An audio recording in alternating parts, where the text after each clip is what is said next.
Well, good evening. I'd like to welcome you to the April 2nd City Council meeting. And so the first item we have on our agenda is the land acknowledgement.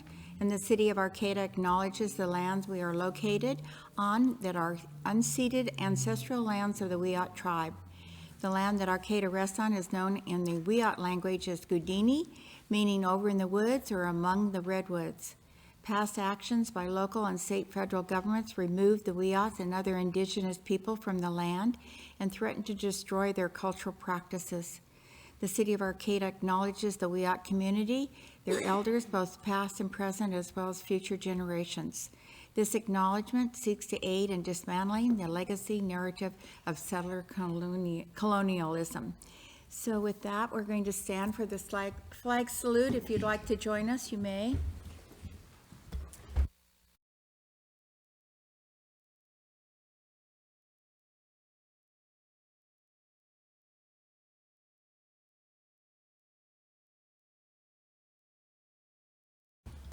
Thank you.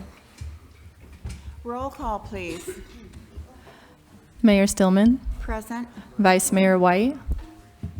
Here. Councilmember Schaefer. Here. Councilmember Atkins-Salazar. Here. Councilmember Matthews. Here. All present. Thank you very much. Our first item on the agenda after roll call is ceremonial matters. And so we're going to have a proclamation, recognition of Two-Spirit Celebration Appreciation Day, March 20th, 2025, and that'll be read by Councilmember Matthews. All right, this is a proclamation in recognition of Two-Spirit Celebration and Appreciation Day. Whereas originating from indigenous communities of Turtle Island, the concept of Two-Spirit denotes a unique cultural identity that includes various sexual and gender expressions intersecting with indigenous LGBTQ+ identities and people who hold diverse, culturally significant roles in their respective communities. And whereas the term Two-Spirit was first articulated at the third annual Intertribal Native American First Nations Gay and Lesbian Conference in Winnipeg in 1990 as an umbrella term and organizing tool to center the diversity of gender identities and sexual expressions within Indigenous communities that have rich histories predating European colonization.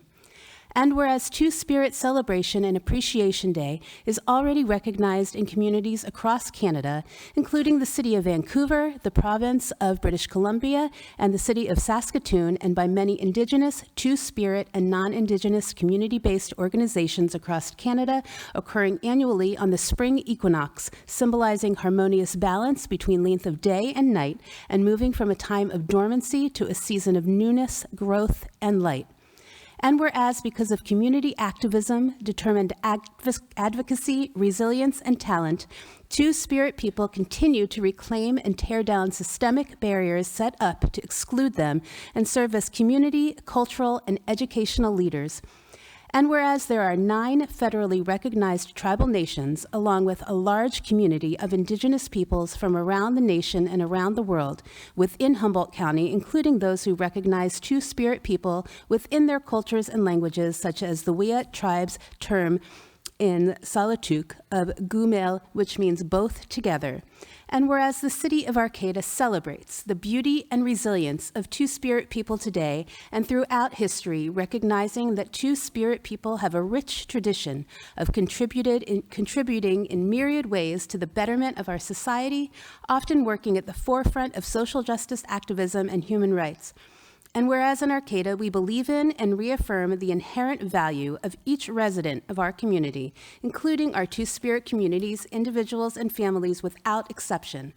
Now therefore be it proclaimed that the City Council of the City of Arcata hereby declares Thursday, March 20th, 2025 as Two-Spirit Celebration and Appreciation Day and encourages all residents to learn about Two-Spirit traditions and communities today, summon the courage to stand up and speak out to interrupt racism, sexism, homophobia, and transphobia when it occurs, and listen with patience and empathy to create an environment for learning and understanding each other, regardless of what we look like, where we come from, or who we love.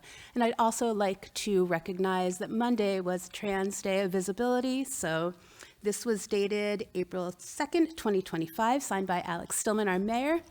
And this is going to be accepted by Andy Martin and Parker Vassell, Queer Humboldt Program youth participants and co-leaders of the local Two-Spirit Youth Art Group.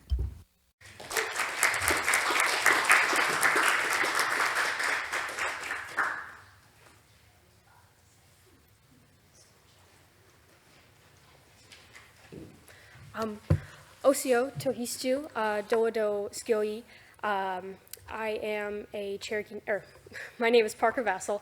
I am a Cherokee Nation citizen and born and raised on Wiyot ancestral territory. As mentioned, Queer Humboldt youth participant, co-leader with Andy here for the Two-Spirit-led art group, and as well as a tribal historic preservation officer with the Wiyot tribe and, artist, community member, and such like things. I cannot express enough how important it is to have this recognized, because throughout history, even just mentioned in the land acknowledgement, that we have been consistently attempted to be eradicated from the public eye.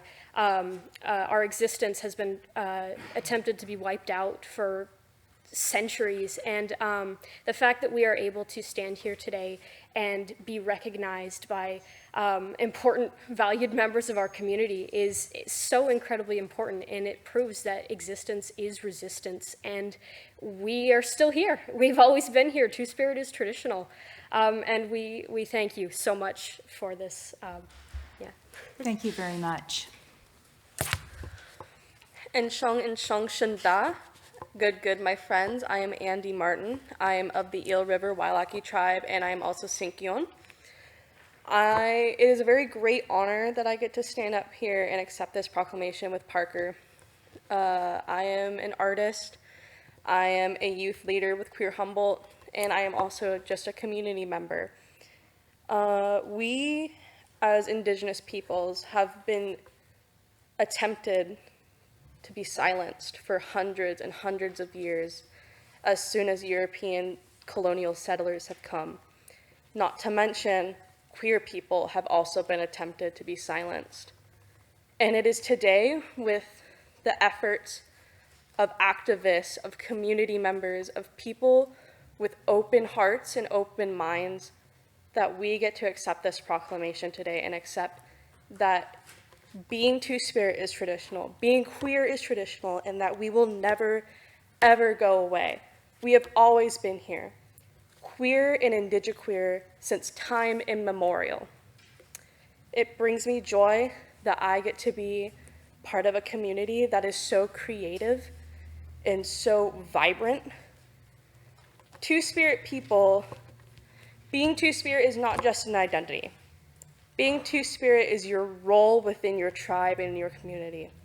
And being part of a tribe whose cultural, traditional practices have been wiped out from colonialism, it brings me happiness to find my own medicine and to find my own role as a Two-Spirit person within my community.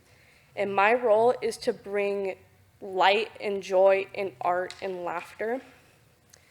And with a proclamation such as this just makes my job easier. But it is not going to be easy going forward, seeing as we have much legislature, past and present, trying to silence trans voices, trying to silence queer voices in general. And it is our job as community members, as queer people, as human beings, to fight this, because we deserve to exist too. Indigenous people deserve to exist on our land, which has been stolen. Queer people deserve to be able to express love in ourselves in a way that has been stolen from us.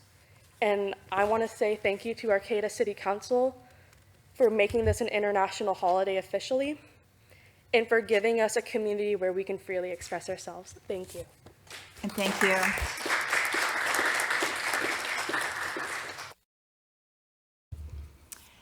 We have proclamation and recognition of 2025 Gotwick Day Spring Migration Bird Festival, April 17th through the 20th, 2025, and that will be read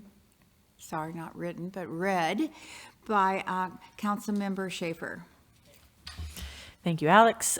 For our Godwits for the Spring Migration Bird Festival, which will be April 17th through 20th, 2025, whereas about 96 million Americans enjoy observing, photographing, or feeding wild birds, and a 2022 U.S. Fish and Wildlife Service study found that birdwatchers contributed about $107.6 billion to the U.S. economy, and whereas birding is the 15th most popular outdoor activity, just below bicycling, about 43 million birders take trips exclusively to commune with other birders or count birds by sight and sound. And whereas Godwit Day's Spring Migration Bird Festival showcases the area's rich diversity of birds, normally attracting tourists from all over the United States and makes Humboldt County a birding destination. And whereas Godwit Days has attracted over 350 registered participants in past years, with over 50% of whom came from out of the area. And whereas ecotourism continues to be an important contributing segment of the North Coast economy, Humboldt Bay, its rivers, estuaries, the region's mountains, coniferous forests, and rugged ocean coast habitat offer a variety of bird species for viewing that surpass the total bird species count of 40 different states and 10 Canadian provinces. Now, therefore, be it proclaimed that the City Council of the City of Arcata recognizes the Humboldt County businesses and residents who are participating in the 2025 Godwit Days Spring Migration Bird Festival, as well as future birding visitors to the Pacific North Coast. May they be inspired to migrate back just as birds have been doing for centuries. And this is dated today, April 2nd, 2025, and signed by Mayor Alex Stillman. And this will also be accepted by Mayor Alex Stillman, Godwit Days Extraordinaire. So thank you. Well, as the current chair of Godwit Days, I would like to thank the City of Arcata for their assistance. Godwit Days has continued the goal of the city to have ecotourism events to bring awareness to the importance of the natural environment where birds thrive. Pints for Nonprofit is tomorrow night at the pub, where leaders will gather to get their shirts and connect with other leaders who will be leading our trips. Big Sit is an all-day event at the Arcata Marsh Interpretive Center, and that means sitting in one place and recording the birds that you see throughout the day, and everyone is welcome to attend that. As of last week, we had 249 registrants. We had 147 that were local, 57 from California, and the rest, we have 47 people from various states throughout the nation. I want to thank you for this proclamation. Join Godwit Days at the Arcata Community Center on Friday the 18th at 5:30 at the welcoming reception, view vendors, and join up signed trips. So thank you. And we have a great team that puts Godwit Days together every year. So thank you very much for this, and I'll be sharing it with them on Friday. Our next proclamation is a recognition of Week of the Young Child, April 5th through the 11th, 2023. It'll be written, I don't know why I keep saying written, but it'll be read by Councilmember Atkinson Salazar. Thank you. So this is in recognition of the Week of the Young Child, April 5th through 11th, whereas North Coast Children's Services and other local organizations, in conjunction with the National Association for the Education of Young Children, are celebrating the Week of the Young Child from April 5th through 11th, 2025. And whereas children's cognitive, physical, social, emotional, and language and literacy development are built on a foundation of children's positive interactions with adults, peers, and their environment. And whereas participation in high-quality early childhood education saves taxpayer dollars, makes working families more economically secure, and prepares children to succeed in school, earn higher wages, and live healthier lives. And whereas high-quality early childhood education depends on early childhood educators who ensure that children, supported by families, have the early experiences they need for a strong foundation.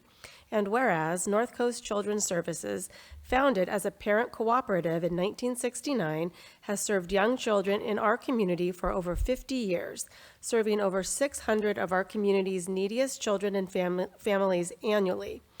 And whereas NCS, Head Start, and Early Head Start and state-funded programs' success in improving the early learning outcomes rests in the leadership of parents and support from local businesses, municipalities, community members, and neighbors, as well as a skilled workforce.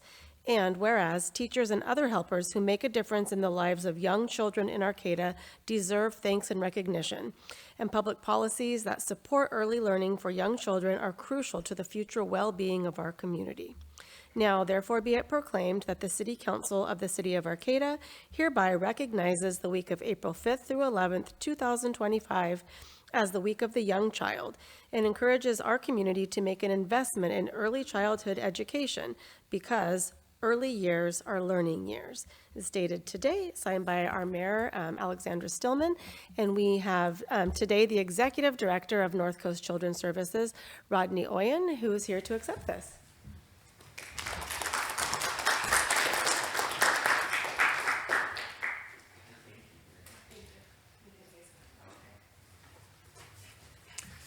Yeah, well, thank you all. We so appreciate the support of the city. The city has supported us for, I think, as long as we've been here, probably, at least as long as I've been with North Coast Children's Services. And, you know, in many ways, through this proclamation, through support to families, and, you know, we serve families from Redway up to Orleans, out to up to Crescent City.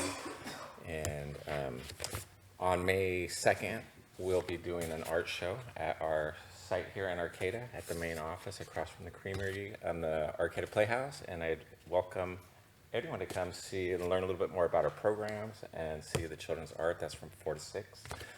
Thank you all for this. We appreciate it.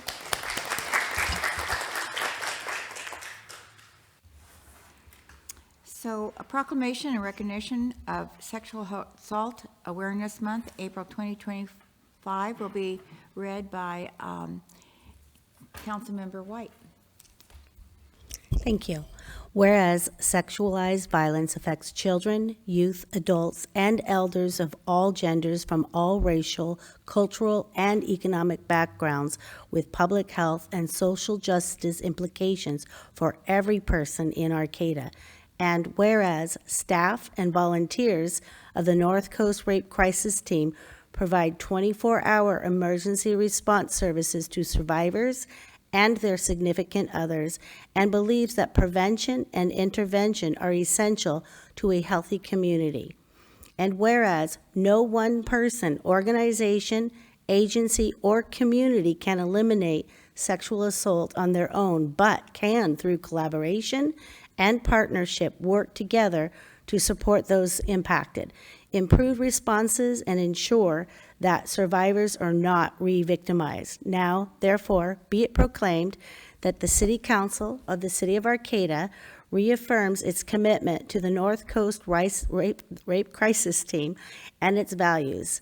Heal, H, help survivors by meeting them where they're at. E, empower them throughout their healing journeys. A, affirm their choices. And L, listen to and believe their truths, and acknowledges April 2025 as Sexual Assault Awareness Month, dated April 2nd, 2025, by our Mayor, Alexandra Stillman. And this proclamation will be accepted by Maria Sepulveda, but I don't, oh, yep, there you are. Wonderful.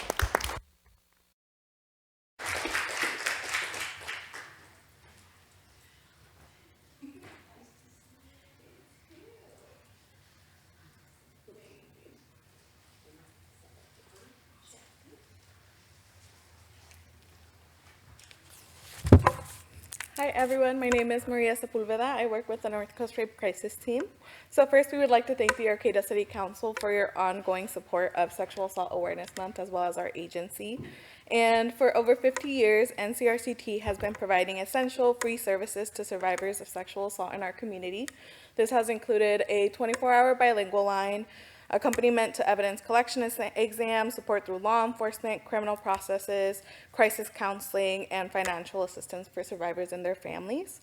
Last year alone, we assisted over 599 survivors here in Humboldt County, and these services are available regardless of whether the survivors are involved in the criminal justice process or when the harm has occurred. This work is not possible without our community partners, including law enforcement, district attorney's office, sexual assault nurse examiners, and tribal organizations. And we do continue to collaborate closely with the Arcata High School Check-It Club, who are dedicated to combating sexualized violence on their campus through education and promotion of the bystander intervention strategies. However, if looming funding cuts from the Victims of Crime Act and threatened federal freeze of grant funds do occur, it will become impossible for our agency to function and serve survivors or participate in such programs. So we do need your help to ensure that survivors continue to receive the care they deserve. It is imperative that our community be heard and say that this is unacceptable, and that we come together to honor our survivors. So if you would like, please visit our website at ncrct.org to make your voice heard with our state and federal representatives and support our ongoing fundraising efforts. And thank you again for supporting our work and the survivors that we serve. I'm happy to answer any questions. Thank you very much.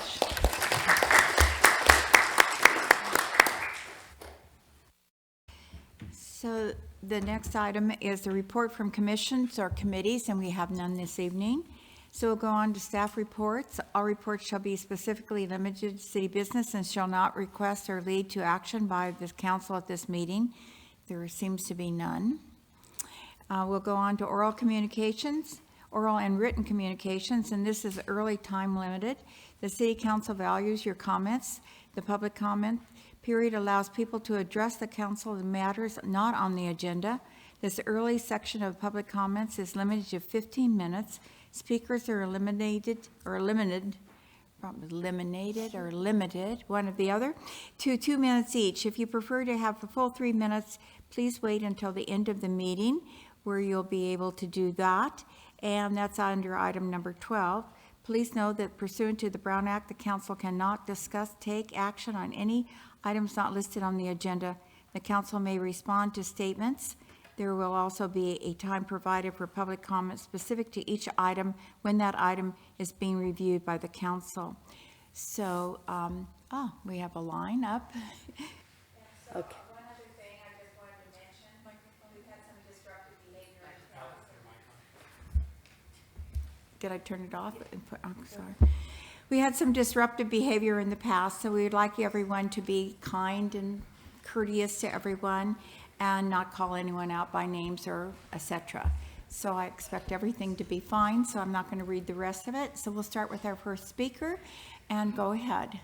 I'm wearing my Humankind hoodie that I got from an organization called Wear the Peace, and it says humankind be both, so that's me. I'm working on the kind part. I'm definitely human. I'm not going to stay for the rest of the meeting. It's another Shine a Light on Palestine film night at the Minor, and they're showing a film called From Ground Zero, and I will be leaving to go to that. I was thinking about what I wanted to talk about in 2 minutes at the beginning of the meeting. Dogs will come later at another meeting, but I did attend HTA meeting this morning, and I know that at the end of this month, Vance will be leaving as an employee of the city, and there will no longer be anybody employed at the transit center in Arcata. I think the transit center is vitally important at this point in time, and I do hope it doesn't get used as something else for a little bit of time so we can really see how important it is and figure out a way to utilize half that building at least to transition without a staff person there. So please, I'm a bus rider, and it's really important to me that the Arcata Transit Center not disappear completely. I just want to say that. I guess philosophically, with all that's going on in the world, and I really appreciate all the eloquence of these people speaking about the proclamations, I just want to read something. When a complex system is far from equilibrium, small islands of coherence in a sea of chaos have the capacity to shift the entire system to higher order. Arcata can be that island of coherence, peace, nonviolence, compassion. Thank you. Thank you. Our next speaker, please. Someone please move forward. Thank you.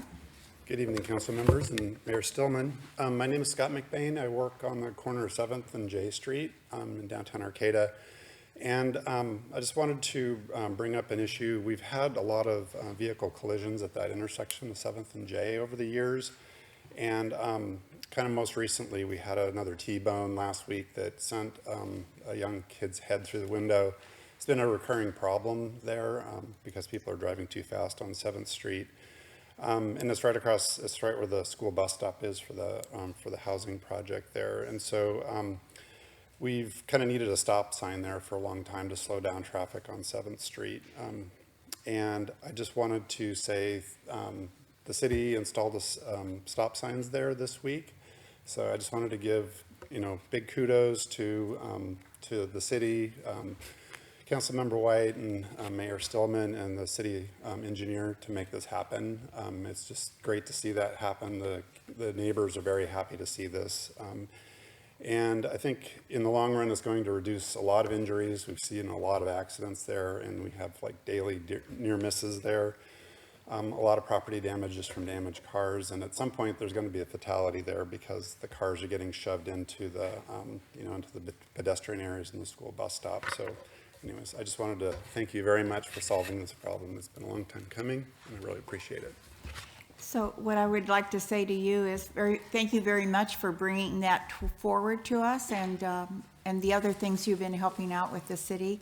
But I think it was really valuable, and that we were able to see that it meets all the qualifications that for stop signs, which will be permanent soon. But thank you very much.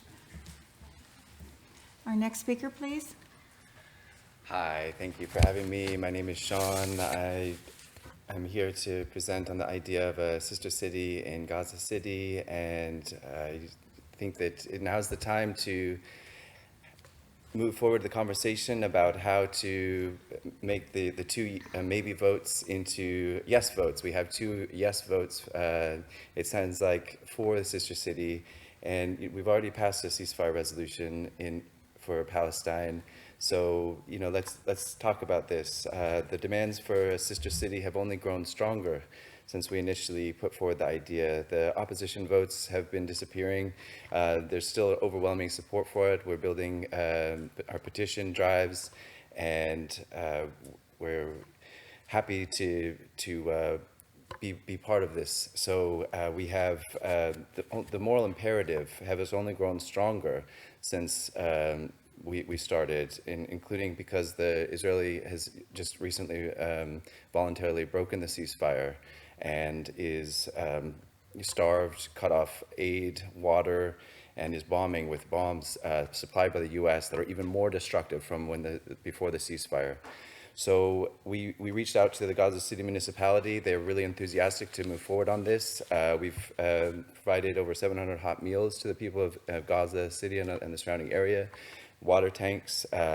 Also, this event here that just happened, last day was today, Eid celebration for children, and just really happy with this event. Here's that banner in the background behind these children here, and here's a young girl who has this thing that says from the children of Gaza City to the children of Arcata, and here's another here, and so we have the two events coming up to send Shay to Palestine. So hope you can check those out.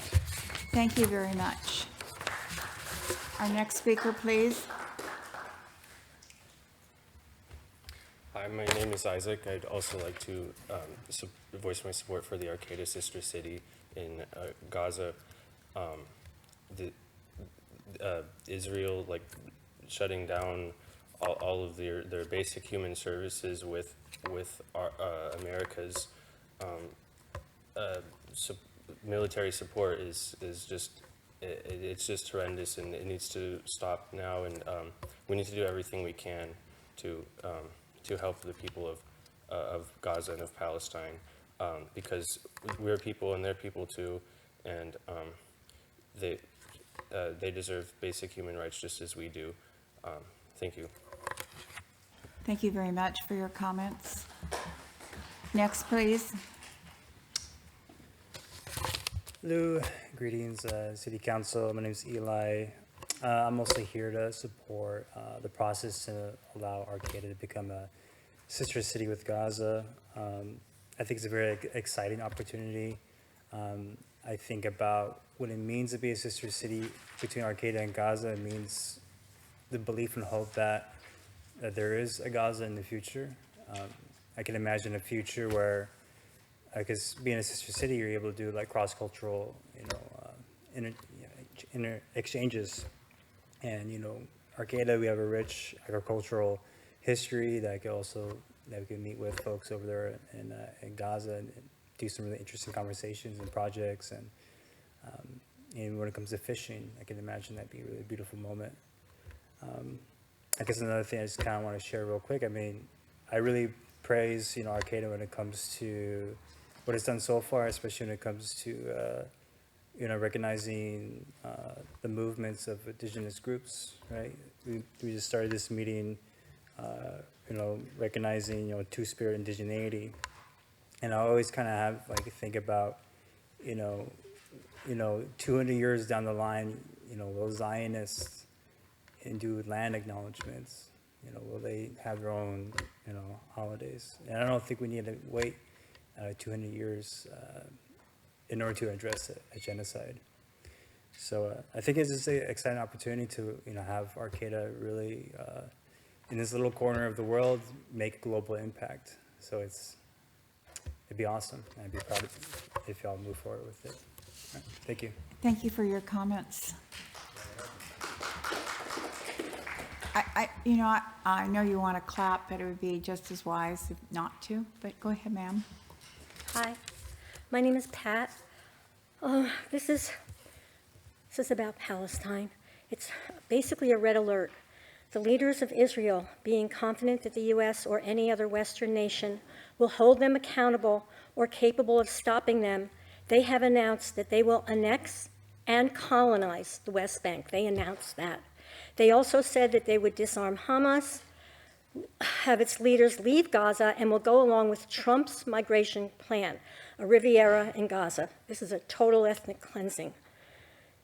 And the only Arab nation brave enough to help Israel are the Yemenis, for they're doing everything they can to help a people who are being massacred. They are the little engine that could, and I honor them. Palestinians have been living there for thousands of years, but when the British Empire overthrew the Ottoman Empire, they acquired Palestine, and they decided, in their white supremacist wisdom, to give over half of Palestine to Zionists, even though they were only 1/3 of the population. And the Zionists then bragged to the Arab population living there that they would make a Zionist nation and that the Arabs would be second-class citizens. And you wonder why the Arabs hate Zionists. Israel is assassinating babies, women, children, assassinating journalists to prevent the world from seeing their atrocities, but the world is seeing it and seeing Israeli soldiers laughing while they kill, bomb, and starve Palestinians. The Zionists are destroying any kind of honor that the Jewish people had, and I fear what the world will do. I do not know how long Israel will have its big brother, the U.S. empire, to back them, for the empire itself is falling apart thanks to Trump and Signalgate. The least we can do is host a sister city to help the Palestinian people. For the U.S. and Israel, they bomb aid workers. They found aid workers in a grave. Thank you very much. Thank you. Hello, I'm Tricia Murphy. Yeah, there was over 40 aid workers from Red Crescent and another group, and that's just a day in the life of what it is to be in Gaza and to be under the brutal regime that is Israel. Our First Amendment rights are getting stomped right now. I don't know if you've noticed, but people are getting hauled off.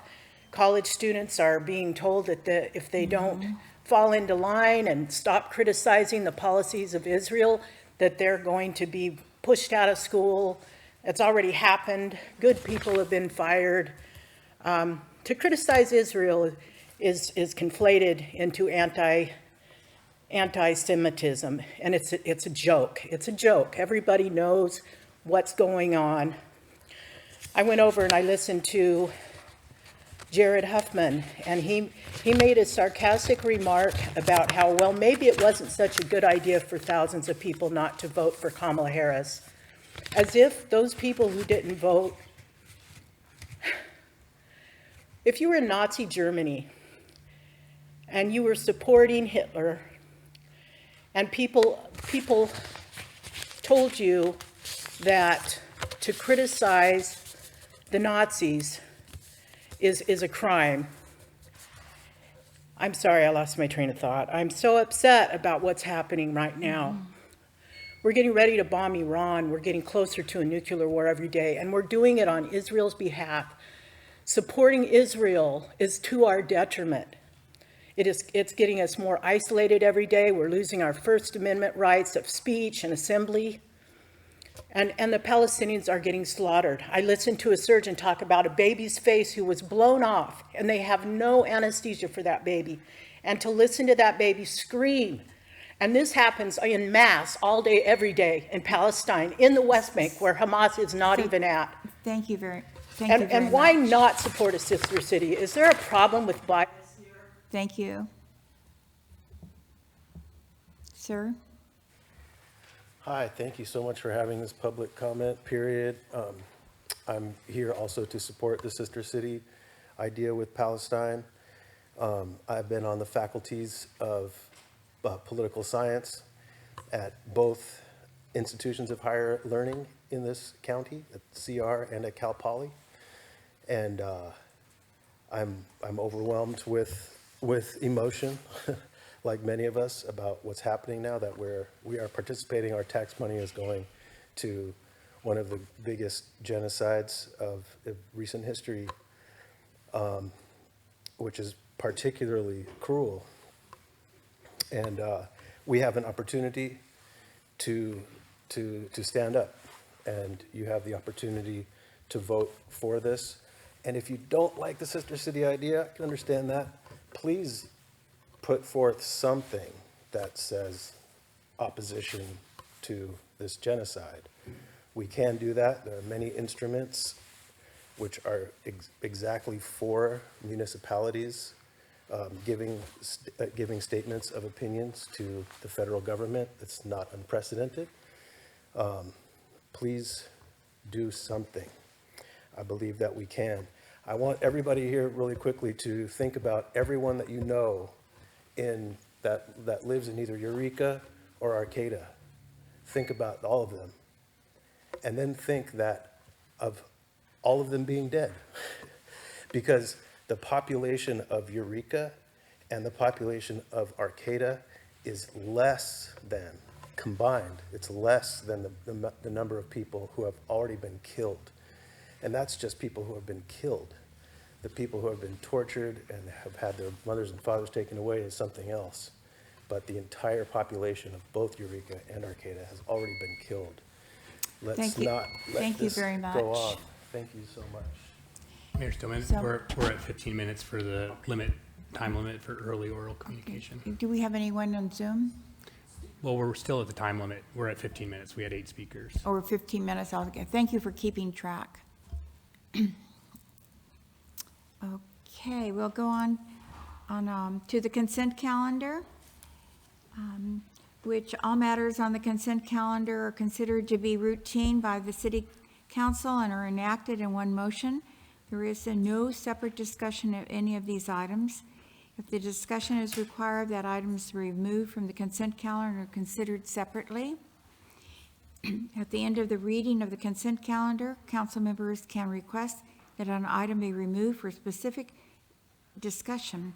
Members of the public may comment on any item remaining on the consent calendar in the comment period before the vote. Approval to waive reading of the text and consent to read by title only of any ordinance on this agenda. B, approve the minutes of the City Council of March 19th, 2025. C, biweekly report on disbursements. D, determine the Carlson Park Skate Bot, well, it's called SPOT, project exempt from CEQA per section 15303. Award the contract to Primary Concrete in the amount of $92,500. Authorize Environmental Services Director to increase contract by 10% and authorize the city manager to execute any documents. E, adopt a CEQA exemption for 2025 joint slurry project, approved plans and award contract to Intermountain Slurry Seal, Inc. for $614,160.26. Authorize city engineer to increase contract, excuse me, by $350,756.62, and authorize the city manager to execute documents. Is there anything on the consent calendar the council would like to remove? Yes. Yes, item D. And I don't necessarily need it removed. I just wanted to make a comment, if that's okay. It's been a long time coming, all of these wonderful improvements in the last 5 years. And this skate park is going to wrap it all up, and we're just thrilled, excited, over the top. And just wanted to thank the city for that. Okay, thank you. Is there any item on the consent calendar that someone would like removed? E, please. E, okay. Can we have a motion for items A, B, C, and D on the consent calendar? I'll make that motion to accept items A, B, C, and D of the All consent right, calendar. is there a second? I will second that, contingent that we take public comment. No. Yes, and is there any public comment on any of these items on the agenda that we're going to vote on? Okay, seeing no one, may we vote? All those in favor, signify by saying aye. Aye. Aye. Those opposed, motion carries. Okay, number E, Councilmember? I just pulled that because I was wondering, I know there's been a little bit of a back and forth with staff and CRTP, as to if this is a complete streets project or not. And I just, I've been, reading the back and forths and would love to hear about it.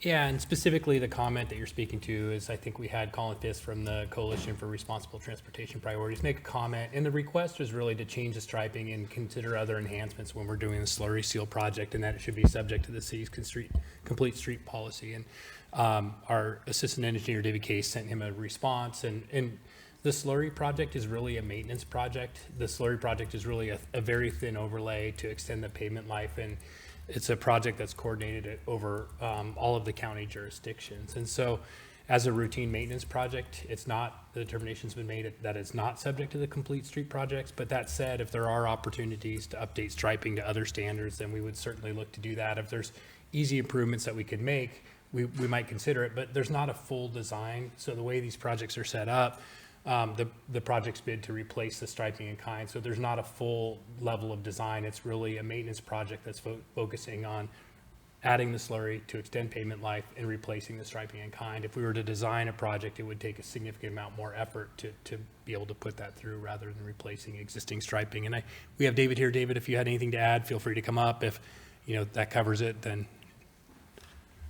Well, and I think, and maybe you can address this too, David. I know, I think when we did H Street, I think that was just supposed to be a pretty simple project, but then we recognized that there was a block of a bike lane missing, and so we went ahead and decided to add that bike lane in. And so I just want to make sure, even though it might be a simple project, that we're not missing any opportunities. Sure, and we can look at that kind of like Merritt said.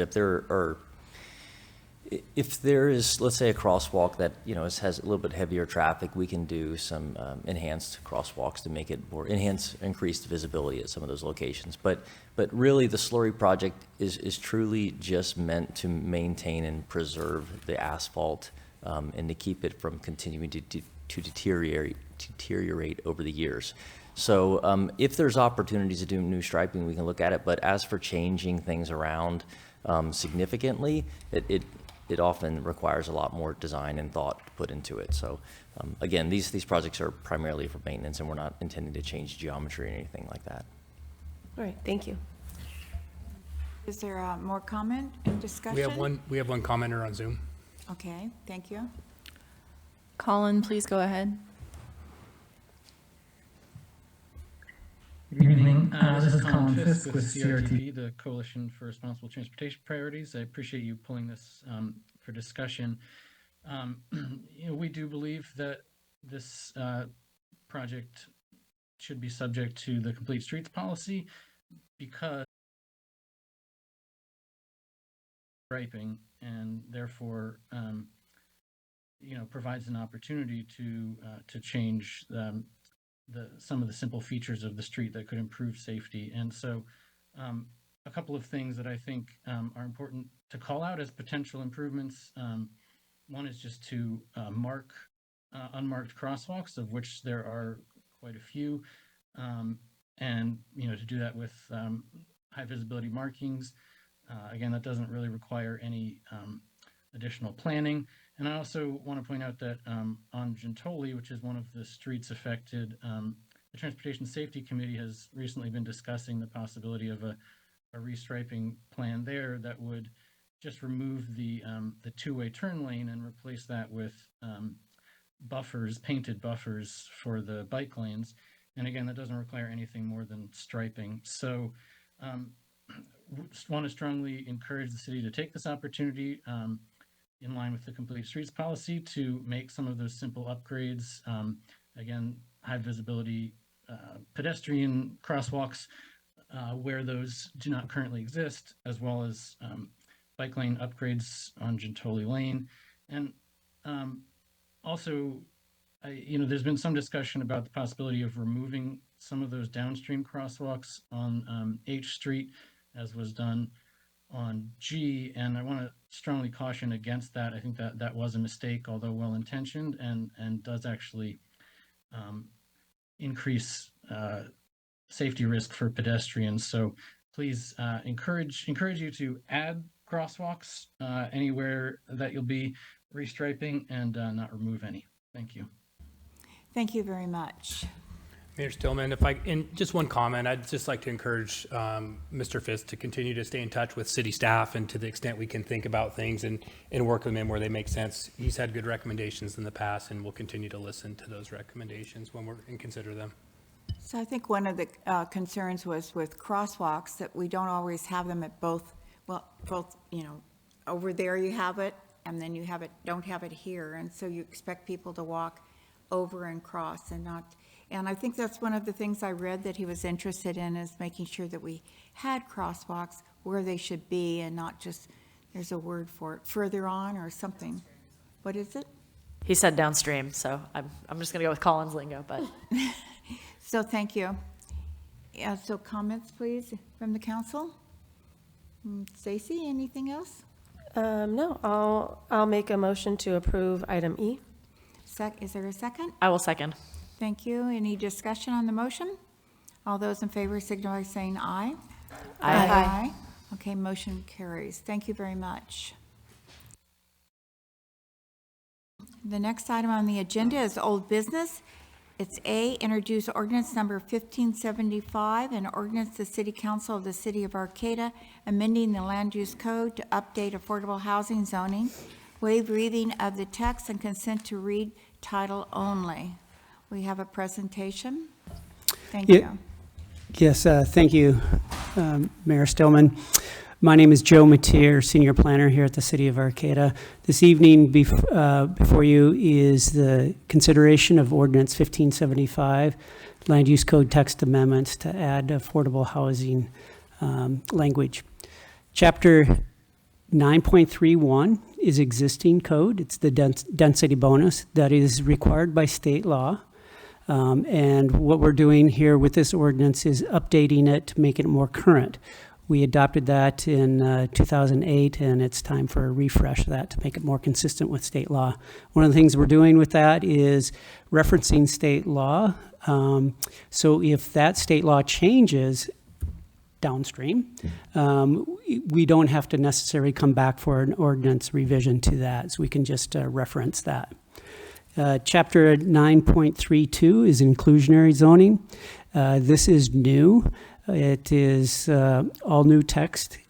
This is allowed by state law, but is not mandated. Whereas the density bonus, the City of Arcata is required to offer that, as all jurisdictions in the state of California. The inclusionary zoning of Chapter 9.32 is something that the city has chosen to proceed with under the, first it was identified in the housing element, and then it was identified also in the general plan 2045. I know the council's very familiar with these two, so I'll keep my comments brief. Basically, those two sections of 9.31 and 9.32 are opportunities to increase affordability to persons of lower income. And by doing so, the density bonus, that's voluntary. A developer would ask to do that, and the city would allow them to develop at a higher density the number of dwelling units that would necessarily be allowed for that development project. The density bonus does include incentives and concessions to encourage that. The inclusionary zoning is a little different, and it was kind of, the city is going that route, or may consider that route as a method to provide affordable housing when we have market rate developments. Because the density bonus is voluntary. The inclusionary zoning would make it required, as written in the ordinance, when there's 30 or more dwelling units proposed at a project, it would be required that they have that. And so there's a little bit of a higher increase in the number of units that would be allowed above the base density with the inclusionary zoning as an incentive for people to really encourage and provide those affordable housing opportunities. Staff recommends the City Council consider adoption of Ordinance 1575, waive reading of text, and continue the item to April 16th, 2025 for adoption. I'm available. David Lawyer, Director of Community Development, is available for any questions that the council may have. And before we go to questions, I just wanted to clarify our recommendation is to introduce the ordinance, not to adopt it. So as it reads in the... But if you introduced it at this time and then next council meeting, then you would adopt it. Exactly. Thank you. Are there any comments or questions from council? Yes. Yeah, I have a question. Elephant in the room question. Because I know, we went through this a lot and discussed with the Planning Commission and did all this with Gateway. The world has changed since then a slight bit, and I was just wondering if you see or hear anything in your planning and housing circles just about how, if we are going to see any impact on programs like this with a reduction in federal funding for programs through HUD, for grant fundings that often get affordable projects built, and how that might impact this decision. Yeah, one of the differences between our affordable housing program heretofore, which has really been reliant on grant funding, and the ideas behind density bonus and inclusionary zoning type projects, is that those projects would largely be borne by the cost of those projects would largely be borne by the private developer. And with the inclusionary zoning requirement, you set the numbers of units that would be produced once it's triggered at a fairly low number. So it's 3% of the total project count for a very low income, 6% or 6% if they want to do units that are restricted for low income. And then in addition to that, there would be 10% that would be restricted for market rate. So it's a very small number of units that are actually affecting the overall return on investment for these projects. And those costs would largely be borne by the private developers. So it's not to evade your question, but it's just a slightly different way of trying to get that affordable housing. And I'll just remind the council that the idea behind this really garnered a lot of momentum when there was concern about gentrification in the Gateway and other areas where, if the housing development was really geared towards higher end housing, we'd be displacing people who are currently there and that sort of thing. And so the inclusionary zoning was a way of making sure that new projects will continue to provide some affordable housing, some housing affordable to lower income folks as well as moderate income folks. Thank you, David. And yeah, I think that's an important point in the sense that if we do see a loss of grant funding opportunities for projects like this that are getting built completely out of grant funding, then we need a way to try to have, developers include that in their projects. So that satisfies my question, and I'll let other folks go. Yeah, I just keep coming back to the fact that it's really incumbent on us to be able to create all kinds of housing, which includes moderate and above moderate housing. And I know that we do have another low-income housing project in the work, if I'm not mistaken.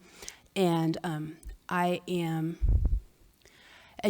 sit on this housing policy committee, and I just keep seeing all of these bills that are coming down the pipeline, just again, making things more ministerial and kind of removing all sorts of roadblocks for developers.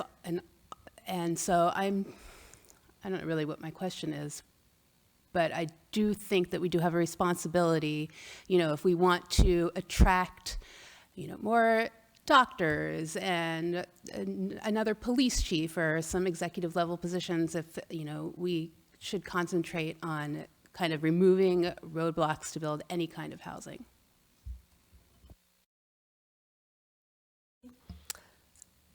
I was wondering if I don't know, I didn't ask for this ahead of time, so it's probably not going to be available, but if the arena number chart happens to be up, or you might actually be able to. It was in our last packet.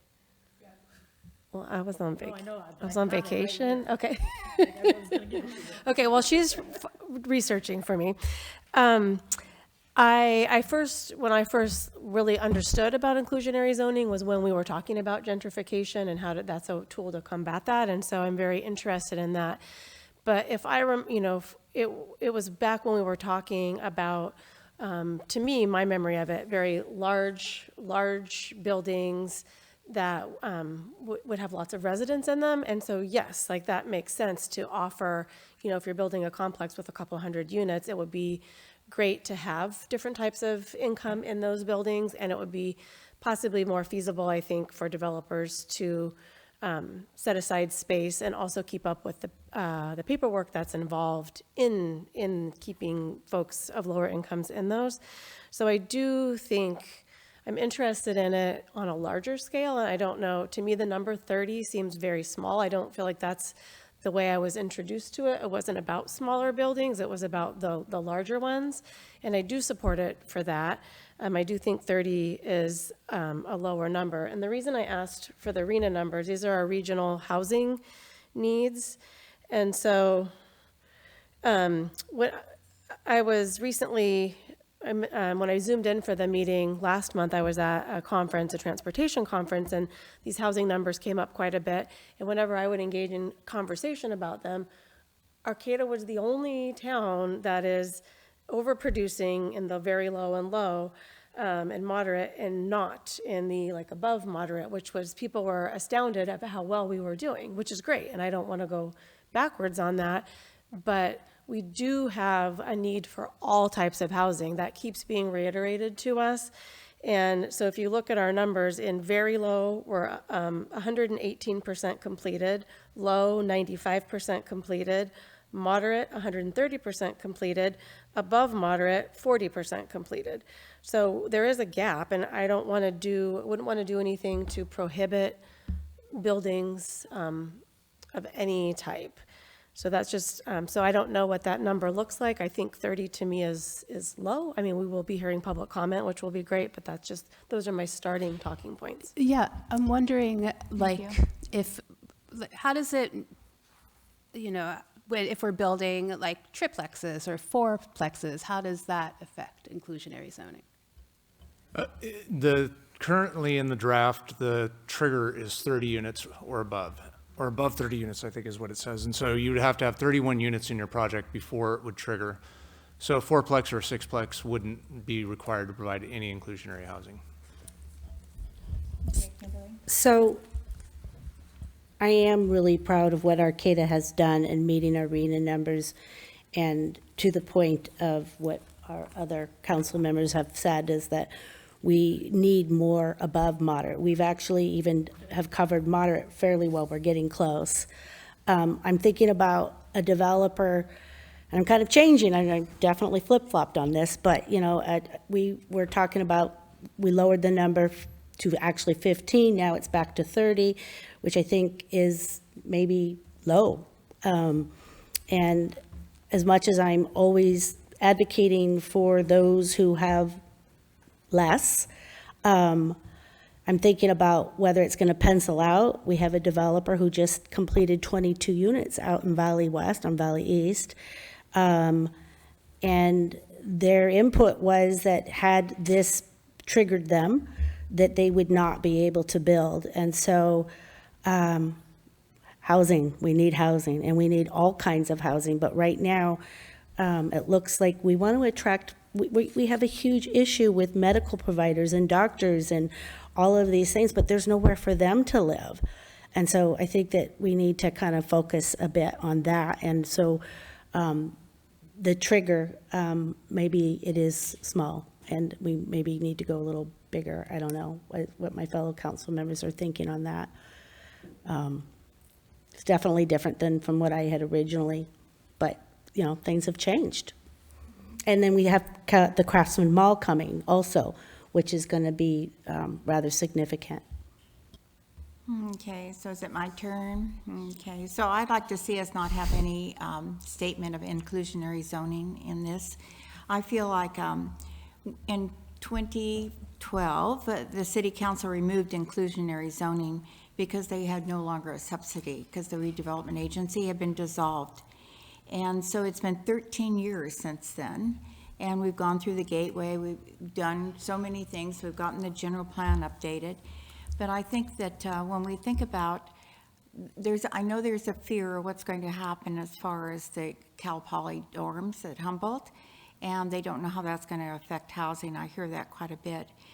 But I think, nevertheless, we need to have another level of housing in Arcata, because we need people that can actually afford to live here and to be able to support our services.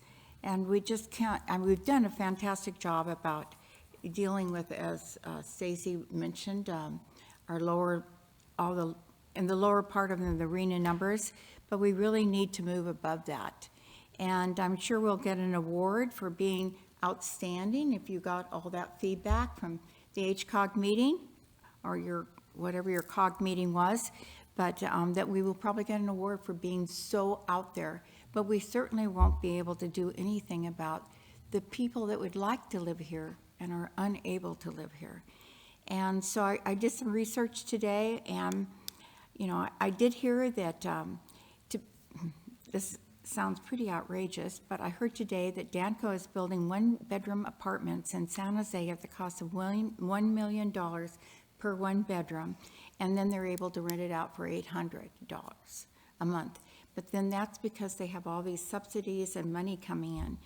And then I looked at an average building with the building cost per square foot of being $400 for a upper mid-range, and that would equal about $600,000 per unit.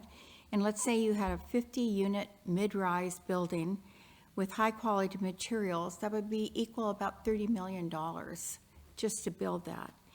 And I would like to have us have an opportunity with our new planning that we have, and you know, gentrification, I understand that in the gateway, but gentrification might be the storage units, might be the car wash, it might be AmeriGas, and there's no one living in any of those, and so that's not going to really cause an issue for those specific properties.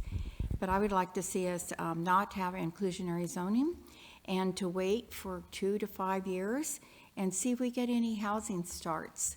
And if we get housing starts and we say, oh my gosh, we have so many housing starts and the building department is so busy and he can't figure out what to do anymore, because I understand there aren't very many building permits even there at this moment, then we can go back and look at and revisit inclusionary zoning and see if there's what we need to do. I doubt if the redevelopment agency will come back to help us, but nevertheless, I really think it's a way to preclude, put fear. We have fear with the Cal Poly dorms. Let's not create interfere with possibly people that want to develop in Arcata. And let's see what we can get. And we know we need people that want to live here, can buy things, go shopping, you know, get a new mattress or whatever. And I think it's really important for us as far as our bases, our sales tax, our general community. And with the growth of Cal Poly, possibly we'll have places for people to actually, that work there, to live here and not to have to go to, well, this is not have to go, but have to, only place they can find that they could actually live is McKinleyville or Eureka or somewhere else. And we should nurture them and try to bring them here into our community. So that's where I stand. I will vote no on inclusionary zoning, to be really, truly, that you know where I'm coming from. So that is actually a really good point that Mayor Stillman makes, is that throughout the whole Gateway Area Plan process, throughout the whole general plan process, we have always said, you know, this is a living document. This is something that we can always revisit. This is something we can always hit the pause button on, go back, reassess, you know, dial back or dial forward. And, you know, as of now, with nothing being built, I think that this is a great opportunity to kind of remove roadblocks and barriers, see if we get any projects in the work, and, you know, if it turns out that we need to revisit this, then, you know, let's do what we have been doing for all of the other facets that we have said, living document, we can come back, we can revisit. Can I ask a quick question? How many units does density bonus trigger at? Is it 40 something? No, the density bonus can be triggered at any number. Okay. And so, and the state laws have recently been revised, in fact, so that the density bonus can be requested at less than maximum density. So if someone comes in and they want to, you know, trigger it at half the amount of density that's required under that, or that's allowed under that zoning district, they can do so. They would be providing the number of affordable units that are allowed for under, or required under density bonus, but then they would get the concessions and incentives associated with that. And do you have an average, I'm sorry, were you finished? What, do you have any idea what like an average rent for an above moderate housing would be? I know that we've seen charts before. Yeah, it really depends on the unit size, but you know, I kind of, you know, if I'm shooting from the hip, just to give you a sense, I would say, you know, 1 bedroom, you're talking somewhere in the range of about $1,000, 2 bedroom, $1,500, 3 bedroom, and yeah, these are probably low. These are the numbers that are coming out of HUD for fair market rents for our area, and I think as we all know that those are low. So I'm sorry, the buildings on Valley East, which I've toured and which are lovely, what are those? Are those considered, where did those? What are those? Oh, I wouldn't you consider them luxury? That's what they call them, luxury. Oh, well, that's because they're I was going to say one of our nicest properties in Yeah, Arcata. because those are nice. What are those? They're market rate. Mm-hmm. And so what are those renting for? I don't know how much they're renting for. I think I remember them being fairly reasonable. Yeah. Okay. And the studios were about 1,200. Your mic. 11. I believe the studios were around, not quite 11. And so that's new construction, but we have in Arcata, because we have a limit now to housing, people are able to charge whatever they think they can get. And that's been a constant, and that's been going on for a number of years now. So I think that when we get more housing, it'll change around what happens with pricing of other housing that we have now. And they claimed years ago, and maybe David remembers this, that you should have at least a 5% vacancy in your town so that you have an opportunity to choose between this one, that one, and you look at that you just don't say, oh my God, I've got to take this because there's nothing else. And that we have a 1% or less vacancy. So I think it's really important for us to have housing so there's choices instead of having no choices. You just have to take what you get, and you start talking to people about that, you'll find that's actually what happens. And I am so under rented when you say 1,500 for a 2-bedroom or whatever, 1,000 for a 1-bedroom. My tenants should be really happy that they have what they have in good condition. So anyway, how do we want to proceed? Because there is. Okay.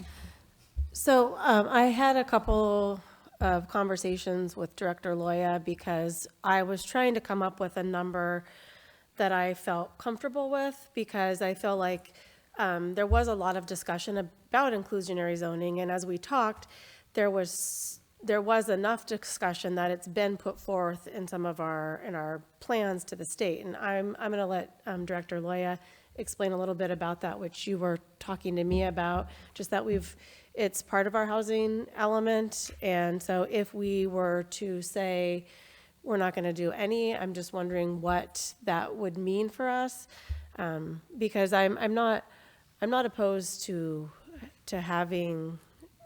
I think it should be a high number, or I'm fine without a number, but I think that could be problematic to not have inclusionary zoning. Could you weigh in on that for us, please? And we're also joined tonight by our legal counsel, and so I know, Nubia, we haven't talked about this previously, but if you have something to add here, I'd appreciate that. But it's my understanding that HCD would be looking to ensure that the city is delivering on the programs that it outlined in its general plan. So completely eliminating inclusionary zoning would potentially draw some sort of enforcement. I'm sorry. Quick thought on that.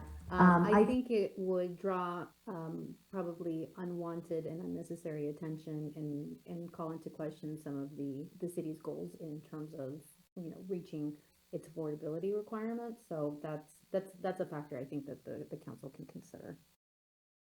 Yeah, That's really good information to have. Thank you for asking that question, Stace. So I think that setting a it's in the general plan with I believe we put it as the first year implementation. At the time when the council was considering the general plan, we I think my marching orders were get this done in 3 months. We were just about ready at that time. We're about 6 months out now. So, but I think if the council wanted to revise the schedule, I think we could explain that. So I want to make sure that you have the options, but certainly if we decided, look, we're just not doing this, I think we'd draw some, as our attorney described it, unwanted attention. I'm unclear on what Nubia said, or what you said too. You're saying, I could see if we have the density bonus and we have to do that because that's state law. But if we chose not to have inclusionary zoning, who says that we have to have that as a requirement? We did. We already said we were going to do it. Yeah. And we put our planning commission to work to do it. Yeah. I know, but so you're saying our plan, our attorney is saying our plan would no longer be valid if we excluded that? Or that we'd be in trouble with the state? Good evening, Mayor. On that note, I wouldn't say that it invalidates it because of course it's got to go through the approval process and consideration through HCD, but I think it could call into question the city's intent in moving forward consistent with the action that it's taken, and will call into question the real goals and how to implement them. So again, it's a policy decision that the council can take. Again, it doesn't come without its possible challenges, and of course there's several, there's the back and forth with HCD to consider the changes, but from the path that the council has gone, I think we'd have to demonstrate that there's some overarching program that would reach essentially the same goals, and by taking away the inclusionary housing component, which again, at this juncture and going down this route, could cause some challenges. Again, it doesn't automatically invalidate it, but it could lead to potential problems with the approval process. Okay, I know Kimberly has a question. I have one other question. Okay, I just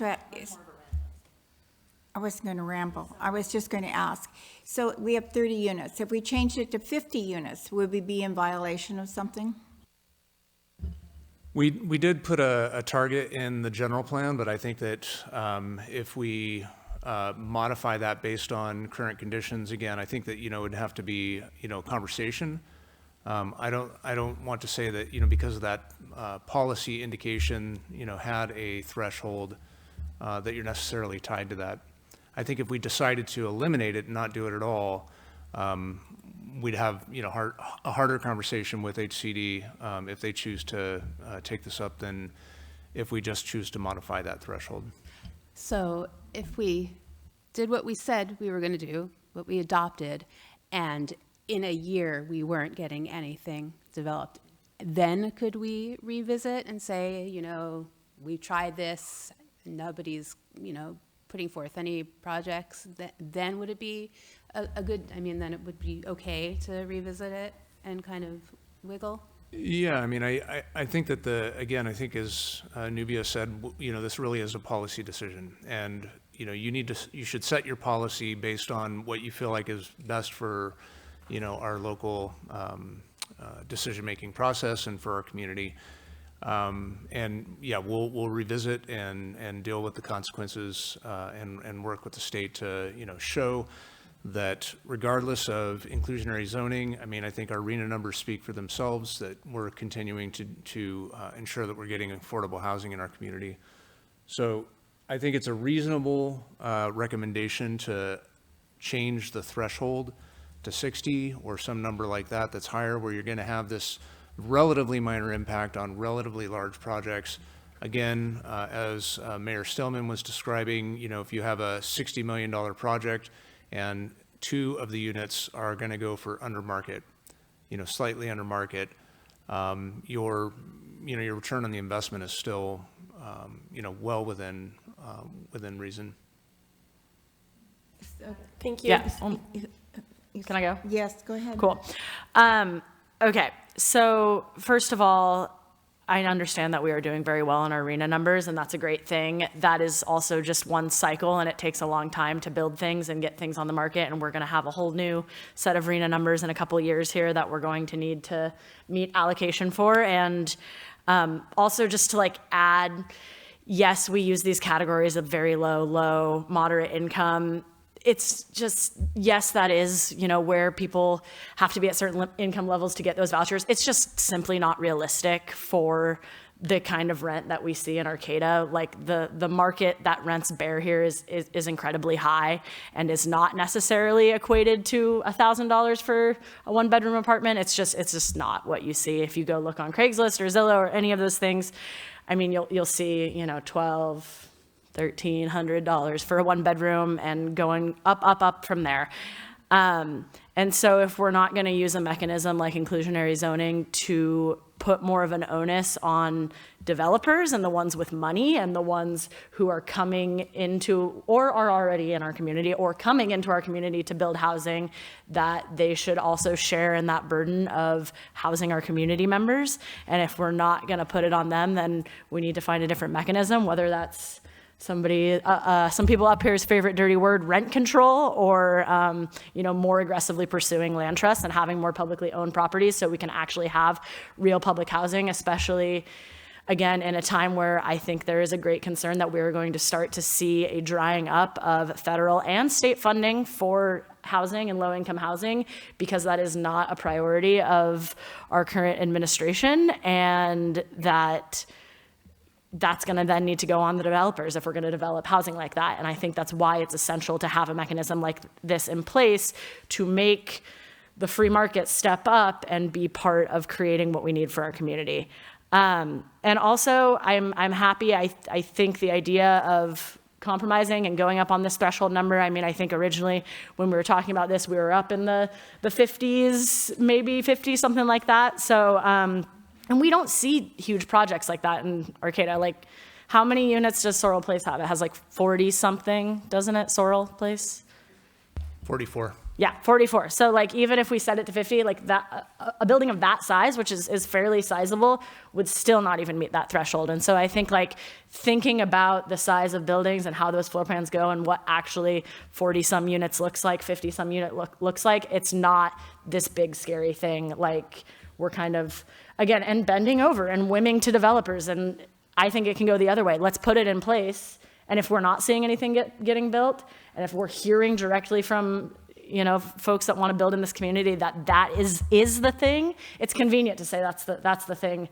It hasn't even happened yet. We're not going to do, right? Like, yeah, of course we're going to get emails like that. But again, this idea that it's a living document and we can see it be changed. And we did a lot of work with the Planning Commission. We seemed pretty solid that we wanted to move forward on this. And I want to also respect that recommendation from the Planning Commission. And I think that we should move forward. And I'd be happy to see that threshold go up a little bit if we can still make it happen. It wasn't 100%. It was 5-2. I just want to point that out. Does someone else want to say something else before I'd like to hear public comment, I think. No. Okay. I have one. I want to just bring up some other things about, developers. And unless you've had the opportunity to be involved in development, and now we have the new tariffs that are coming out, which is going to make everything more expensive. And also we have the loss of 1 in 4 construction workers are an undocumented immigrant. And so depending on how that affects us, it's going to raise, there was an article in the New York Times about this, how that's going to raise all the costs for building in the future. And then the state of California has the most stringent building codes at the moment, and the green building codes. And so we have a lot of things that developers have to do. And I'm sure our building inspector he's not an inspector, but nevertheless, he inspects. But he would know that how many conditions we have. And so I keep thinking we want housing, but we want to put conditions on everything too. So I'm opening it up to public comment. Who would like to speak? I came across some information on what's going on with the low-income housing from the standpoint of the tax base. So this is a question I have for staff, that what I read was that, let's say something like Sorrel Place, 44 units, and it was like, I'm guessing it was like 22 million.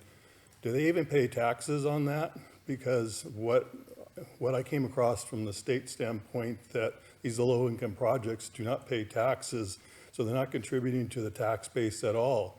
So one concern I have is, if we have a lot of these projects, how are they even penciling out? Because, how's the city going to afford to do all this? For example, even our water issue, we had to borrow to pay for our pension and, do all this little fancy financial stuff. So that's the question I have.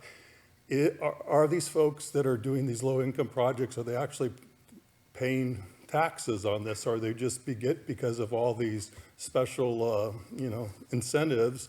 Is it a wash? And this comes back kind of like 3 years ago, and from the standpoint when Danco gave their presentations on that, a lot of Wall Street people were interested in getting involved, and the New York Times, I think today, had a big article about this, that Wall Street is interested in these projects. They basically bought up all our single-family housing, and that's why a lot of young families can't get into that.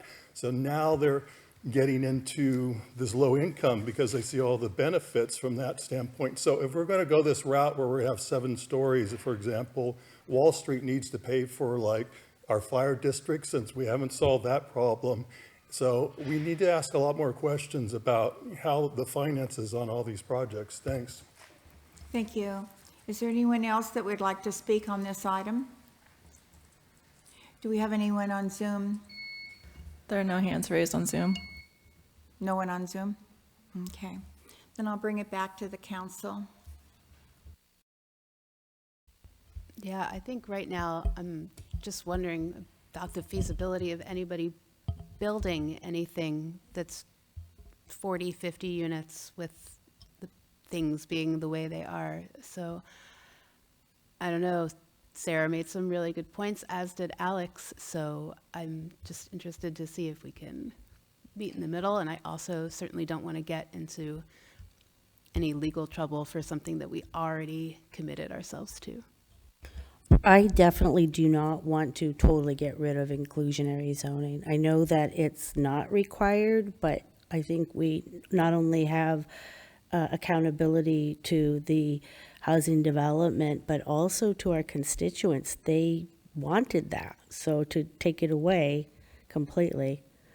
And I know it's a living document, but I think that for that reason, we can leave it in there, maybe have the trigger a different number, but to totally get rid of it, I don't know that I can go with that. No, for me, it's just really, I'm clear that I want it to, that we do need to keep it, and it has to be a big enough number so that it doesn't impede smaller development, so that we can have more housing for all incomes. There's plenty of working class folks that don't make very much that also can't get into the lower income housing that need the choices where to live as well. So I'm just, for me, it's about what's that magic number, you know. And also taking into account that a lot of those super low income housings are the home key projects. So, you know.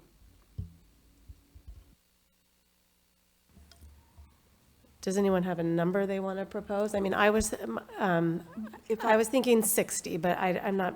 I would agree with 60, 70, somewhere up there. David said 60. I don't know. It came out of your mouth at one point, so it sounds like it was probably a number that was thrown around or talked about. I mean, and you probably don't know these things off the top of your head, David, but if you want to play encyclopedia, I mean, like, do we see housing projects that big in Arcata? Like, the only thing I can think of that probably has that many units is like the Stromba, the Foster whole big complex over there. But like, what really kind of numbers do we see in some of our local housing projects? And yeah. I was hoping you would ask this question. No, we've had two in the entire time that I've worked at the city of Arcata that have been that large in a single phase. If you count the Courtyards apartments, that would have triggered it. But again, Courtyards was 100% affordable housing. But yeah, the project on the new Foster, it was 142 units. And then we had a project that was proposed behind, in the Greenview Market area by Strombeck. That was 100 units when it was proposed. They've now built out 30, and I think they're taking, or so, 30-ish, and they're hitting the pause button, in part because of the market right now. But I guess I would encourage the council to, think about this ordinance as a long-term goal, not what's going on in the market today necessarily. I do think if you set the number at 60 or 70, that you're going to be, have a high enough project count, the unit count, they're going to be a, large enough investment that 3% or 6% of those units being reserved for lower income is not going to hit the pro forma. That's just the size of the project it's not going to register. The smaller projects that we were talking about earlier, certainly those are going to, feel an impact when, 3% or one of your units out of 20, two of your units out of 20 aren't paying market rent. Well, because you have to deal with the development costs and you have to be able to recoup that. I mean, anybody, it's just like whatever you do, your dance studio, whatever it is that we have to make sure you can make it pay. And if you can't, then you just don't bother to do it. And so I think it's really important that we think about housing and the importance of housing and how we need it. So, what's the number? 70? I like 60. I'm okay with 60. Because David said 60. See, you said it. No, just kidding. Well, then what did Joe say? If David said, we could go around and ask everyone. The number really is a policy decision, and it's going to be, the difference between 60 and 70 is de minimis. So I would say Rochambeau for it. I'm okay with 60. Cool. All right. Well, then shall we move to this phase of... The modification that you would be making is on packet page 65. It's under 932050, exempt residential project. A2, it right now reads 30. It'll read 60 if you introduce it that way. Okay. There's also a minor change that we're going to have to add attachment headings to the, to reflect what's in the ordinance, but that's non-substantive. Attachment A and attachment B for each the density bonus and inclusionary zoning. Do you want to fix that? You don't need to make that as part of the motion. That's just administrative. I just wanted to let you know. Okay, so then I will make a motion to introduce ordinance number 1575, an ordinance of the City Council of the City of Arcata, amending the land use code to update affordable housing zoning with the indicated amendment to change the threshold from 30 to 60 on packet page 65, and waive reading of the text and consent to read by title only. And I also think that I need to move to adopt the CEQA determination included in the environmental review section of ordinance number 1575. I'll second. Okay, who seconded? I did. Thank you. So we have a motion on the floor. Any more discussion? All those in favor signify by saying aye. Aye. Aye. Those opposed? I'll vote for it because it's 60. So thank you. We'll move on. Compromise, yes. So we have the next item on the agenda is B, consider adoption of resolution number 245-41, authorize an inter-fund loan from the wastewater fund to the water fund in the amount not to exceed $3.5 million. Thank you. And if we could just take maybe a 5-minute break so we that could would be pull together great. the presentation. We're going to recess for 5 minutes. Thank you.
So thank you all, and we will move on to old business. We'll go to number B, which is consider adopting resolution number 245-41, authorizing an interfund loan from the wastewater fund to the water fund in the amount to not to exceed $3.5 million. May we have a report? Yes, good evening, Mayor, Vice Mayor, City Council. Tabitha Miller, the Finance Director. So we have talked about this at a number of meetings, and I just kind of wanted to give you and the rest of the audience review of the things that the conversations we've had regarding this particular loan. So the first thing is that the council has approved some pre-purchases of remote read meters and vaults and paid for some plan review for the steel water line replacement project. So we've already spent up to about $400,000 on that. And this was so that we could avoid some of the cost increases that we're anticipating with the tariffs and lock in those rates. So on February 5th, we also did a financial update on the water fund and the steel water line replacement project and the impact at that time that we thought from the engineer's estimate, which was at $14.5 million. We then adopted an interfund loan policy. That was just so that we had the parameters set in place so that if you choose tonight to adopt this resolution for the loan, those are in place, and we have certain standards that we have to meet, and it's very clear what's required. You also, at the last meeting, approved a contract for water and wastewater rate studies by Bartle Wells Associates, and that's so that we can get, much better information and have a complete picture of both your water and your wastewater utilities. And so that when you actually do come to the point where you consider rate changes, you have a full picture and you can look at it with both utilities in front of you and look at longer term, 10-year plus per horizons. And then the other thing that's happened that was not at a city council meeting, but I think is important, is that on March 27th, we did receive bids on the steel water line replacement project. And we'll talk a little bit about the cost that those came in on. So possible future actions, and this is just kind of giving you what sort of we see as the progression of actions. If you approve the interfund loan this evening from the wastewater fund to the water fund for $3.5 million, the next step would be staff would bring back to you the potential to award the steel water line replacement project contract to the low bidder, which we already have the low bidder in place. Then we would have at some point in the future, probably a couple months out, you'd receive an update on the wastewater rate study, the long-range financial plans, and the rate model. So this would give you the sort of big overview of the financial options that you have available to you. You would evaluate those recommendations and the alternatives for fiscal sustainability of both water and wastewater utilities. And then the step would be to implement the agreed to action plan, and that would, if you chose, potentially include going through the Prop 218 hearing for rate increases and all of that process. Just another kind of quick overview on the steel water line replacement project. So this is 33,600 linear feet of aging steel water mains. They would be replaced with PVC pipe of the same sizes. It includes 300 new valves, 680 laterals, and 700 meter boxes, and it's the meter boxes and the valves that have been pre-purchased. Just kind of another history on the financial side of it. This was originally included in 2005 in a rate study at $1 million estimated cost for the project. In 2020, it was estimated at $5 million with an offset of $2.5 million grant that we were anticipating receiving at that time and is no longer available. The most current engineer's estimate is $14.5 million.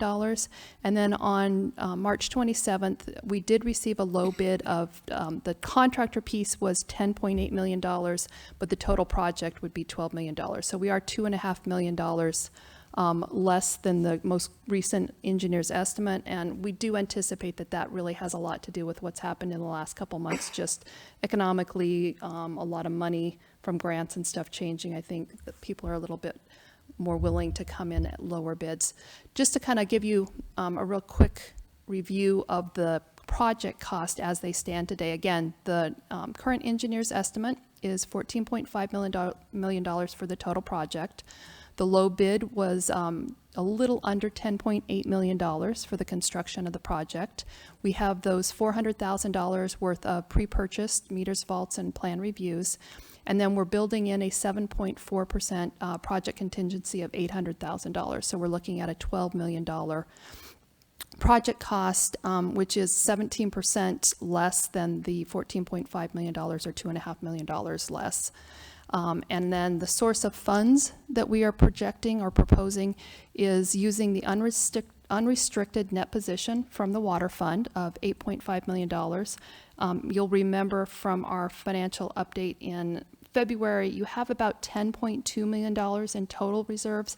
So we are, if we use $8.5 million, we are really taking all of the extra funding sources in the water fund and using it towards this project. So I just want to be clear that you'll have probably just basically working capital remaining in that fund, assuming no other changes, no other rates increases or anything else. So it does take the majority of the reserves that are available, and then we're here tonight to discuss that interfund loan from the wastewater fund to the water fund as the piece that we would need to fill in.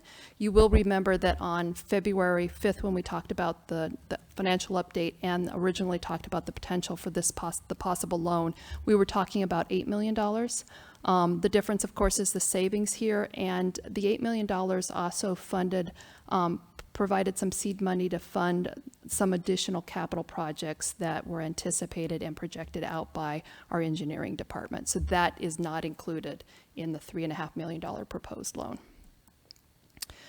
I also thought it would be important, and this is actually a graph that we talked about when we adopted the mid-year budget, but I did want to just remind you that the city has done a really good job of building up those reserves, and the whole purpose of building up those reserves in the water fund were to pay for that steel line water replacement project. And so you can see we were at less than $4 million back in 2016.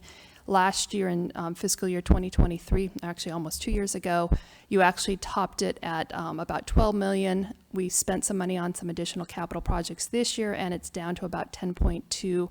And assuming that you don't do any other projects, we would end this fiscal year at about $10.8 million based on current. And again, that's assuming you don't move forward with this project.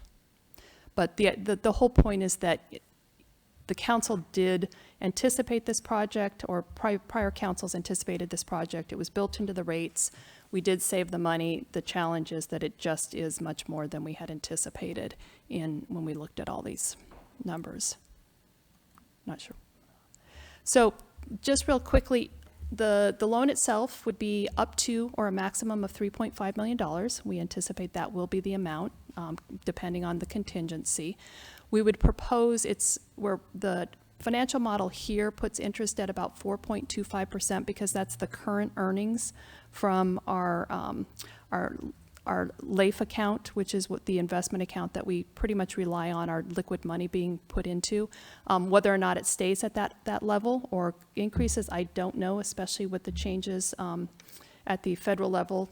Things are pretty volatile as far as financial information and projections. But for 18 months of construction, you'd have about $112,000 in interest. We would charge interest only until the construction is complete. And that also gives the council time to get those rate studies back, look at what potential rates would change and put those into place. Then you would start, once the project's complete, you would start your principal and interest payments. And again, it's based on the 4.25%. It would be for 8.5 years because this is a 10-year loan and we're limiting it to that. That's about $500,000 a year. And the total cost of the loan with interest is $4.35 million. Just to cover the full repayment of the $3.5 million loan, you would need a 9% increase, a one-time 9% increase in water rates to cover that $3.5 million for the 10-year period. Which kind of brings us to just some considerations and some thoughts on how to look at this and some things going forward that have some financial implications that we should certainly keep in mind and will keep in front of you as you make decisions regarding the water and the wastewater fund. So the first one is if the interfund loan is approved by council, you are committing to an action that will ensure that the wastewater fund is repaid. That's sort of built into the process. It's in our policy. It's in the resolution that will document the loan if you approve it. So I just wanted to make sure everybody's clear there. The one thing that we have looked at is ways to mitigate that particular rate increase and potential other rate increases for other projects in an ongoing basis and potential increases in our operating cost over the longer term. Staff has requested of Bartle Wells that they put together options for providing reduced rates to low-income customers as part of the study. One of the other options that the City Council has, we're not necessarily recommending it, but I want to make sure you know all of your options, is that you could take general funds, one-time use of your reserves there and pay off part of the loan, and you could do that at any time in the future, so that's always a possibility to you. One of the other things we've talked about, and I'll show you how this works in a slide, you could reduce water rates to offset potential increases in the water fund. And we have talked to the folks at Bartle Wells, and we've asked them to look at this as a possibility. So this is something that will probably come back to you as part of the rate study. And then the other thing that we'd like to put in the back of your mind is consider prioritizing one of the capital projects that we believe would be useful in assisting the water fund to be healthier is looking at prioritizing the meter replacement program. I think we mentioned on February 5th that one of the challenges in our water utility is that we believe that we have a lot of meters that when meters fail, they slow down, which means that they don't register the full amount of water that's used. And we have found more than anywhere else I've ever worked as a percent of the meters in the system were what we'd call dead meters that have stopped registering any use at all. And so generally, when you do a full-scale replacement of your meters, you'll see an increase in revenue simply because you're registering true water usage. And so it's a way to recoup it. It does mean, folks who may be paying less may be paying more, but at least they're paying the fair share of what they're using. So, as I said, one of the ideas on mitigating the impact of updated cost on ratepayers is to reduce your rates in your wastewater fund. And again, part of the reason that we have this potential opportunity is because you built into your rate increases that were adopted back in 2020 and then implemented over the last 5 years, rate increases to cover much of the cost of the wastewater treatment upgrade. And we were very fortunate enough to get a state loan that is covering essentially all of that cost. So you are generating operating income that is helping create a reserve in your wastewater fund. And so this is just kind of an example of how it could work. And so because the wastewater fund has higher overall revenues than your water fund, a 6% reduction in, and again, just across the board, this is simple math, and not necessarily how the rate study would detail it out, but is about $528,000, and that's what you would need to cover your annual repayment of the loan, which in full detail is $499,205, and that's at the bottom of the charts there. And if you took that same dollar value of $528,000, it would be a 9% increase on the water side of things. So you'd reduce your wastewater and increase your water rates, and the net between the funds is essentially zero. So the idea being that the water portion of your bill would increase by 9%, all things being equal. The wastewater would reduce by 6%, but dollar value, those should roughly equal out to a net increase in your total utility bill from the city of Arcata of zero. The one thing I will tell you is that we do have, while most of our customers have water and wastewater services from us, there are a few customers, a group of customers that do have just water only, so they would see the full impact of that increase. So the staff recommendation is to approve resolution number 2541, authorizing the interfund loan from the wastewater fund to the water fund in an amount not to exceed the $3.5 million. And then we are not asking you to take this action tonight, but on April 16th, if you approve the loan, to award a contract for the steel line water replacement project to the low bidder, which again is at just under $10.8 million. I did want to just make sure, because this is, a pretty significant action on your part, and it is just one step in probably many additional steps that you'll be taking. I wanted to make sure that you understood all of your alternative actions, and of course, you are the city council, so you can take any one of these and even change them. It's really up to you as a group. But you could take no action tonight and request additional information. If there's information that you feel like you need in order to feel good about and make a decision, we could certainly bring that back to you, and at that time, you could make a decision on this item. You could wait until the rate study is complete. We're talking about probably August before that is in place, and that certainly will provide you a lot more information. And then you could do nothing and just not award the contract, and you could say sometime in the future, we'll take a look at this project. All of those things would mean that the full project that we currently have the bids for would not move forward at this time, and whether or not, if we rebid it as the same project, it would come out at the same amount, I don't know. We do appear to be lucky at this point to have times change a little bit, and we do have a better price than we anticipated based on the engineer's estimate. One of the other things you could do, and again, this isn't recommended, certainly not by our engineering folks or the folks that are working in the field in the water department, to rebid the project but reduce the scope, which basically means that you would reduce what work you did, and so that you didn't have to take the loan from the wastewater fund. So you would just, the project would be scaled back. And then finally, I had mentioned this before, you could supplement the wastewater loan with general fund contribution. And again, staff is not recommending this, but it is an option, because the one thing about the general fund reserves that you have in place is that they are there, and you could choose to use these in whatever increment the council felt was necessary. But once you spend that money, it can't be spent on other projects, and your general fund money is the one with the most flexibility. So, it's money and resources you would not have in the future, but you could eliminate the need for the interfund loan. Or you could reduce the amount of rate increase that would be necessary by taking a smaller amount. $2 million would reduce it. A $2 million loan would reduce it to 5% Yes, a $2 million loan.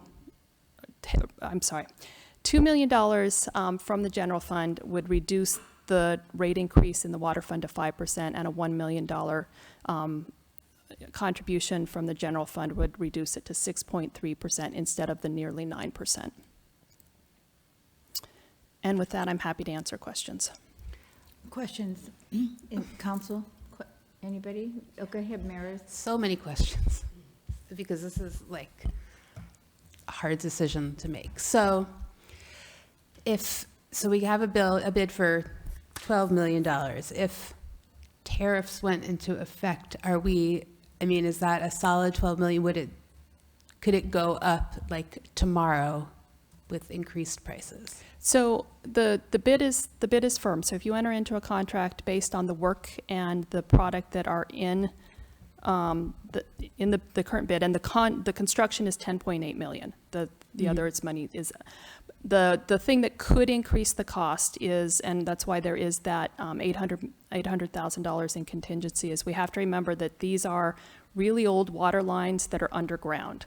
So we don't know necessarily what we're going to find when they dig them up, and in some cases if they're 50 or 100 years old. So if there was a need to change the contingency, there is that possibility.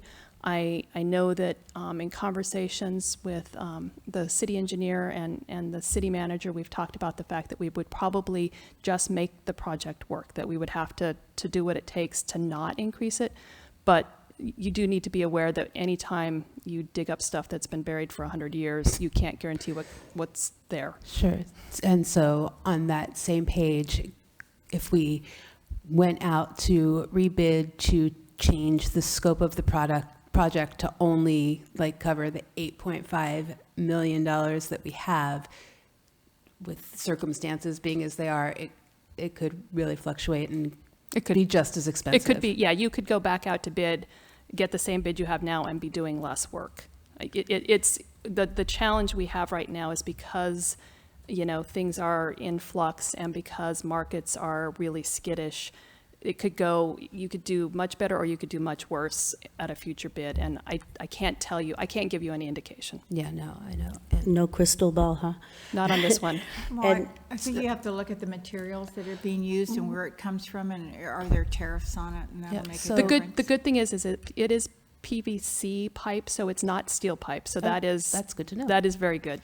Okay, so what is the risk of, I mean, if we wait for a completed study, that's not going to tell us anything about replacement of pipe. Like, they need to be replaced. The rate study is only basically a rate study. So waiting for that is not going to really tell us anything other than the amount we need to. You'll have a better understanding of the financial picture, but it's not going to change the need for this project, and it's not going to change the pricing of the project.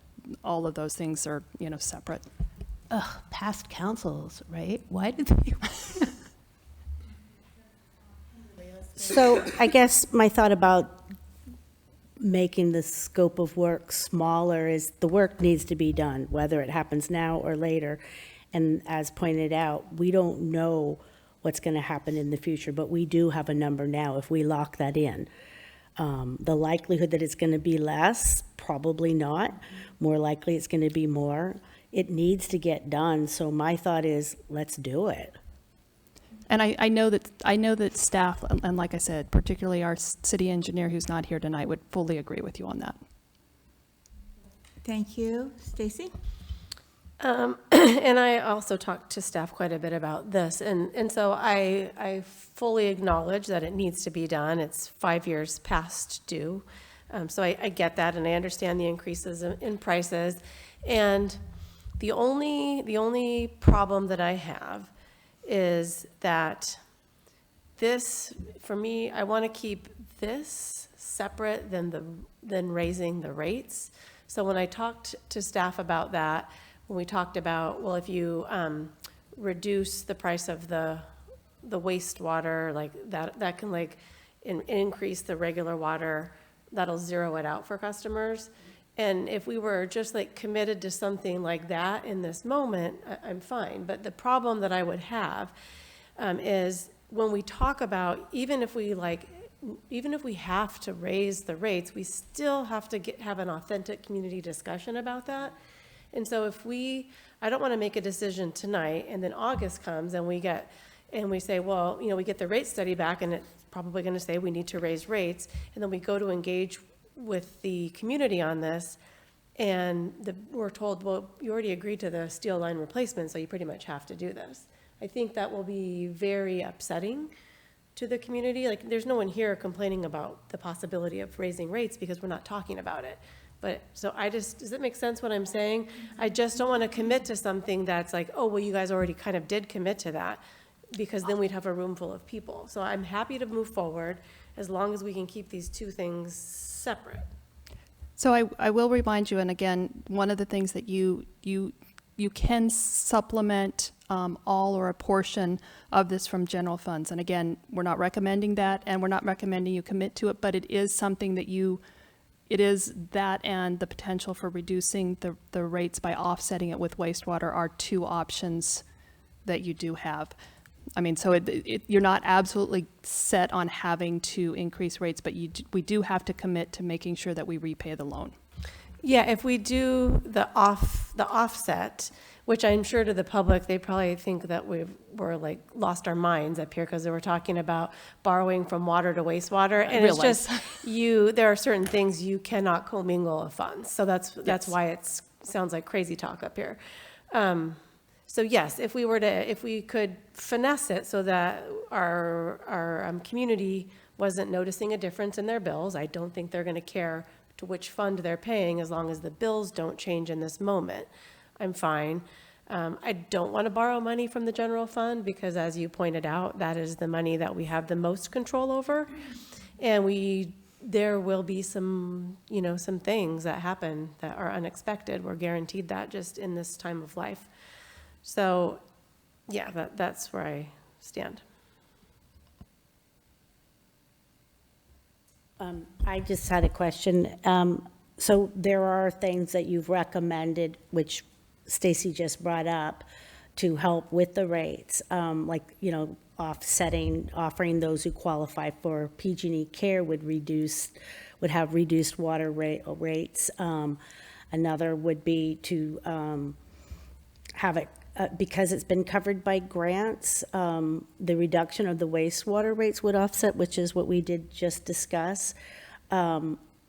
There just seems like there are ways that we can, and maybe I'm having a delusion of grandeur, but it seems like there might be a way to not have to increase rates.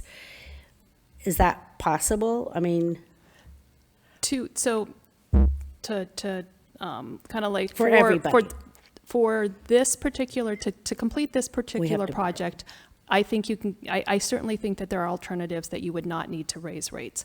I think realistically, just from the increased cost and the additional capital, there's probably some level of rate increases in your water fund that you're going to have you will look at. But I don't know that you have to do it because of the action you're taking tonight, or you may even be able to delay those or build those in at a way that's much more affordable over time. So, I don't want to say that you won't find yourself in a financial position where that's something that really is needed. But for the action you're taking tonight to complete this project, I think there are certainly alternatives that you can avoid that. And like I said, between those multiple items, and if you're offsetting if we reduce the rates in wastewater and increase the rates in the water department, you probably like your need for the low income options, that may be something you do, but it's probably not going to be needed because you're looking at a net increase at that point in the bill of zero. So it doesn't mean you can't, again, it doesn't mean you can't pursue it, but it's not necessarily needed if you just commit to reducing rates in wastewater, so you increase them in water to pay back the loan. So I'm also thinking of the meter replacement. So while those who will be paying more because they weren't being charged enough, that's not really increasing rates for them. What it is leveling the playing field so that everybody pays what they're actually using. And in that case, it's going to bring in more revenue. We could use that revenue possibly to supplement those who are low income. Probably not direct. We can't directly, but we can look at if you're really interested in and committed to looking at programs to assist low income. That is, we've asked the folks at Barter Wells to make sure that they look at all those opportunities. And so again, that'll be something that would be something you would build into whatever you do with rates after the rate study comes out. And I would like to save that option for if we do have to, when we have the rate study, if we have to talk about raising rates, then I would like to be able to have that in our back pocket for folks that have low income.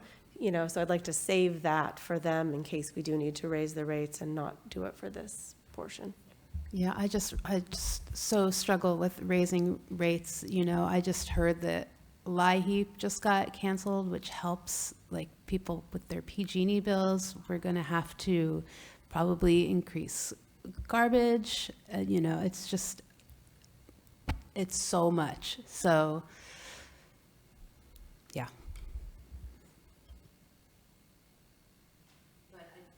But I also understand that this is something that needs to be done because it could be catastrophic if we wait any longer, just with staff hours for fixing things that there's another earthquake or what else. I mean, these things have to be done.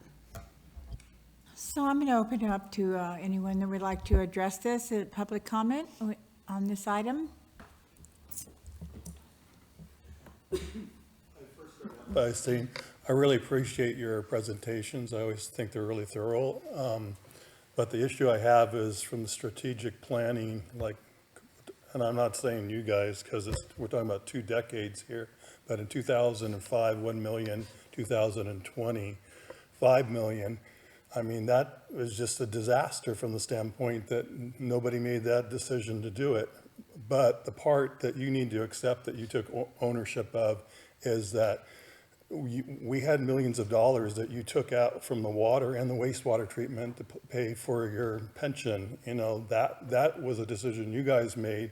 So looking back on that, I don't know financially if that was such a wise decision, because I think what was being done there was to save the interest on the money and to pay that off.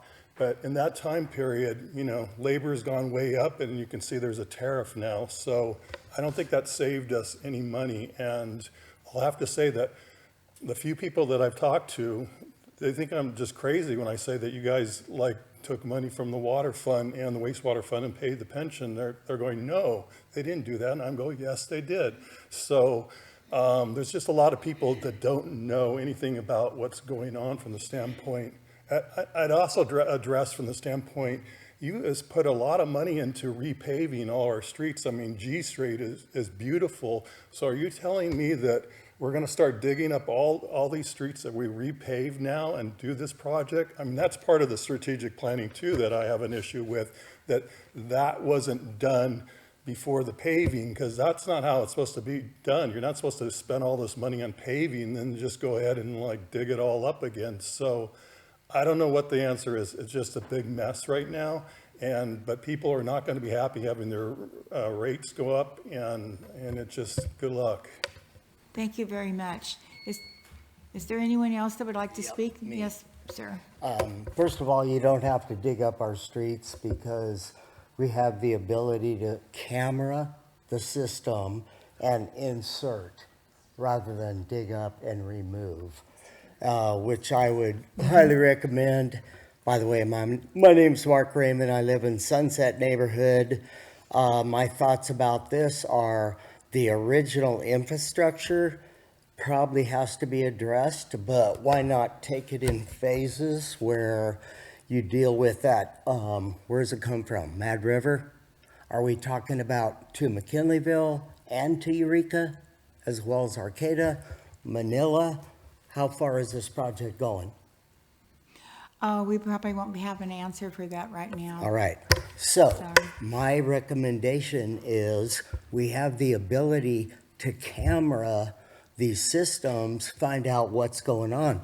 That's what we do every day with replacing a sewer lateral to the street and putting in a meter at the sidewalk.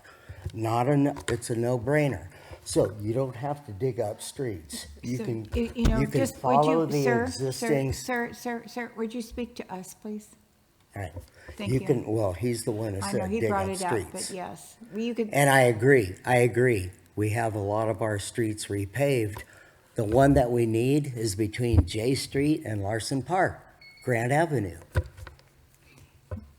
Thank you. Thank you.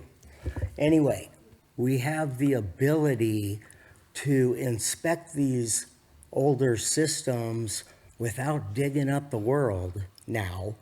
And we could take it in phases where we go, okay, this is pertinent. We can hold off on this. Sunset neighborhood, what, 45? It was Sorry, your time is up, sir, but All thank right. you very much. You got my Yes, thoughts. I understand. I appreciate it. Is there anyone else in the audience who would like to speak on this issue? Is there anyone on Zoom? No hands on Zoom. All right, thank you. And so I'm bringing it back to the council. I do just want to make a clarifying comment. It's been explained before, but I'll explain it again. Tabitha has explained it.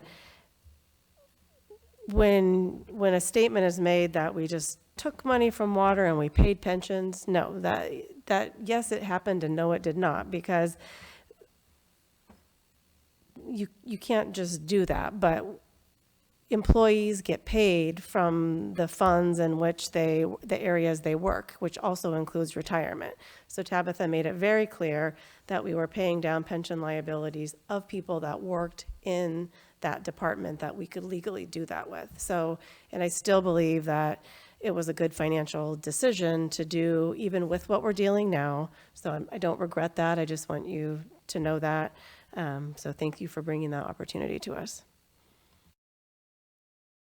Any comments from anybody else? Yes. I just want, because I haven't talked a lot on this issue, I agree with everything that Stacy said, and that, I think it's going to be important that when that rate study does come out, that we take a look at that and bring the public in and reevaluate what we need to do. If, this stealing from Peter to pay Paul is enough and we don't need to raise rates and they tell us we don't, that's great. But if we do, then we need to, come openly to the public and meet about that and have some conversations and look at the implications of that. But I definitely think this is the way to move forward this evening. I think this is a great first step in getting this project done, getting it out of the way. And really, we've been talking about infrastructure, I feel like, a lot tonight, and we need to replace aging infrastructure. And that's our duty for future councils when we get left with things that past councils have done. We're going to make it easy for future councils by updating our infrastructure. So. Could I just ask a clarifying question? Item 4 on our page 75 of our, it says, establish a policy that requires area development to cover the full costs of adding the additional needed capacity to the system. So are we talking about new people who are hooking up and they pay for it? Yeah, so you're talking about what we call capacity fees, which is typically when you have new development, you will charge a fee to hook up to your water and or sewer utilities, and the idea behind that fee is to cover the cost of the system that they're buying into and the increased cost that they're going to generate on the system.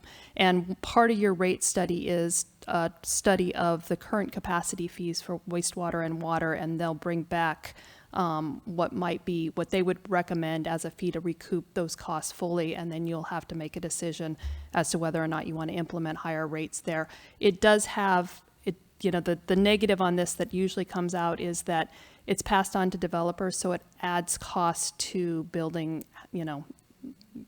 So everything circles around. But it is one way to subsidize your rate increases, is to collect it from those fees. And cities are known for doing that, is putting it on the backs of the developer in this case. And so that's why I think about development and how much it costs. So anything else you wanted to say about this? Asking more questions? What about you?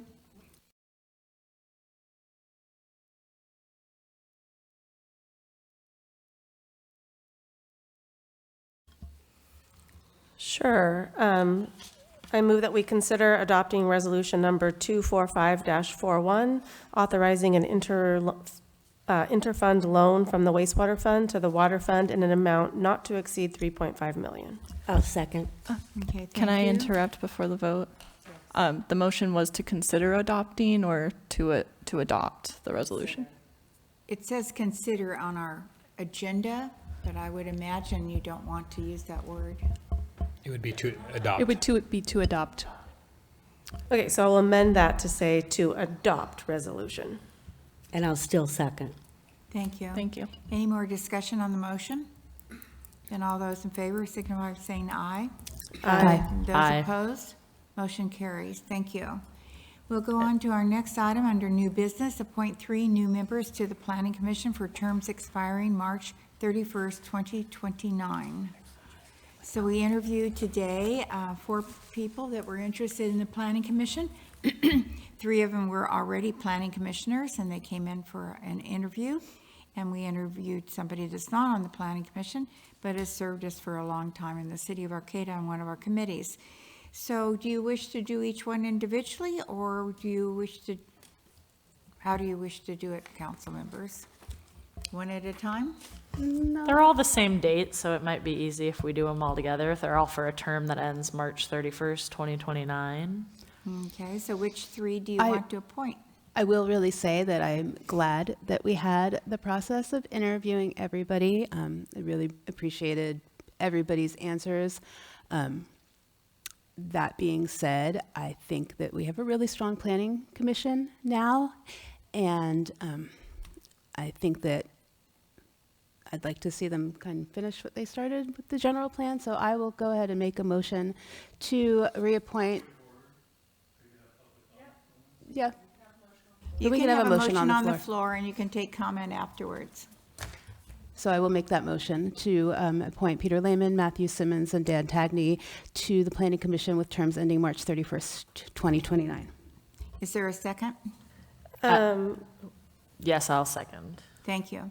We can have discussion. Sure. Before we go to the public comment, I just wanted to also thank Sheldon, who is currently serving on the Parks and Rec Committee. It's good to know that he's interested in doing other things, and I'm sure he will make a great planning commissioner at some point in time. But I'm in the reason I was willing to second the motion was because I do agree with Councilmember Matthews that we do have a cohesive group that's working well together. We have several new members that have come on in the past couple of years, and they are just, finishing up still some of the work that they've been doing.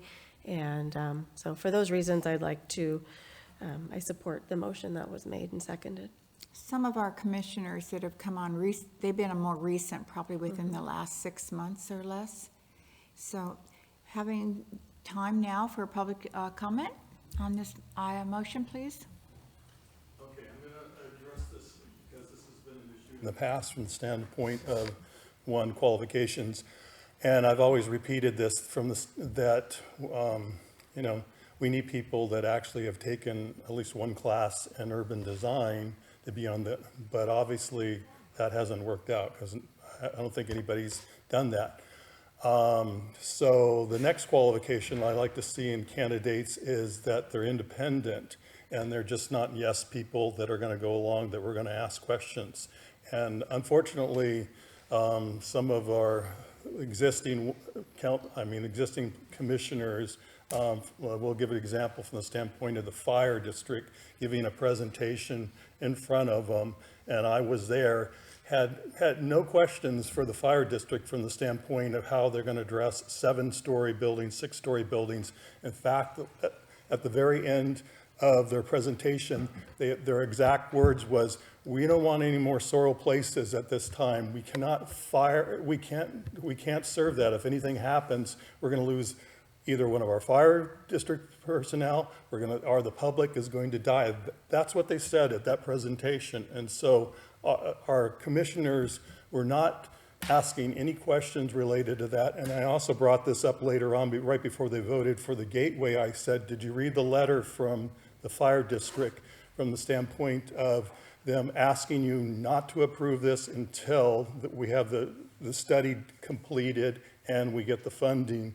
And no questions. It only took them like 5 minutes to pass that. So those are the kinds of qualifications that we need in planning commission people, that they're independent, they're going to ask these important questions, because what happens if something was really built at 7 stories at this moment? I don't think it's going to happen.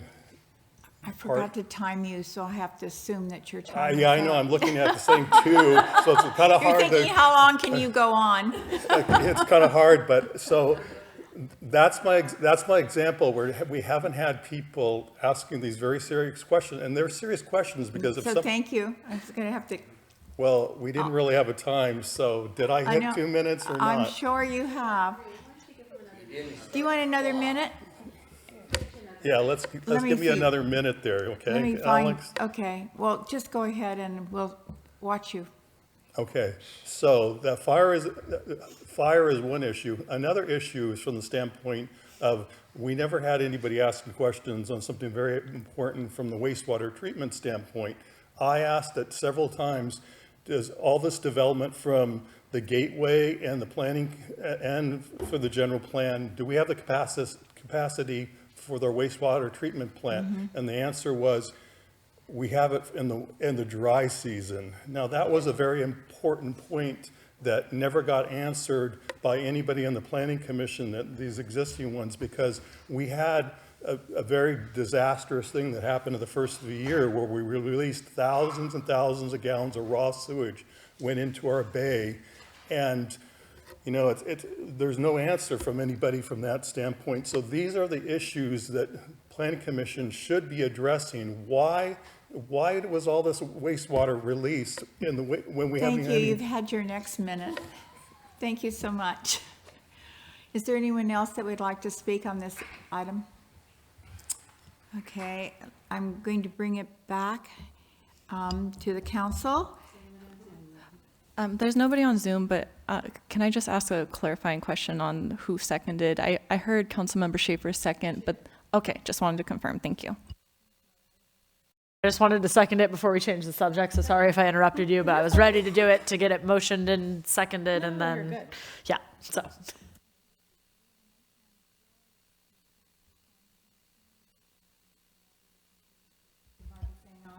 Aye. Those opposed? Aye. Motion carries. Thank you very much.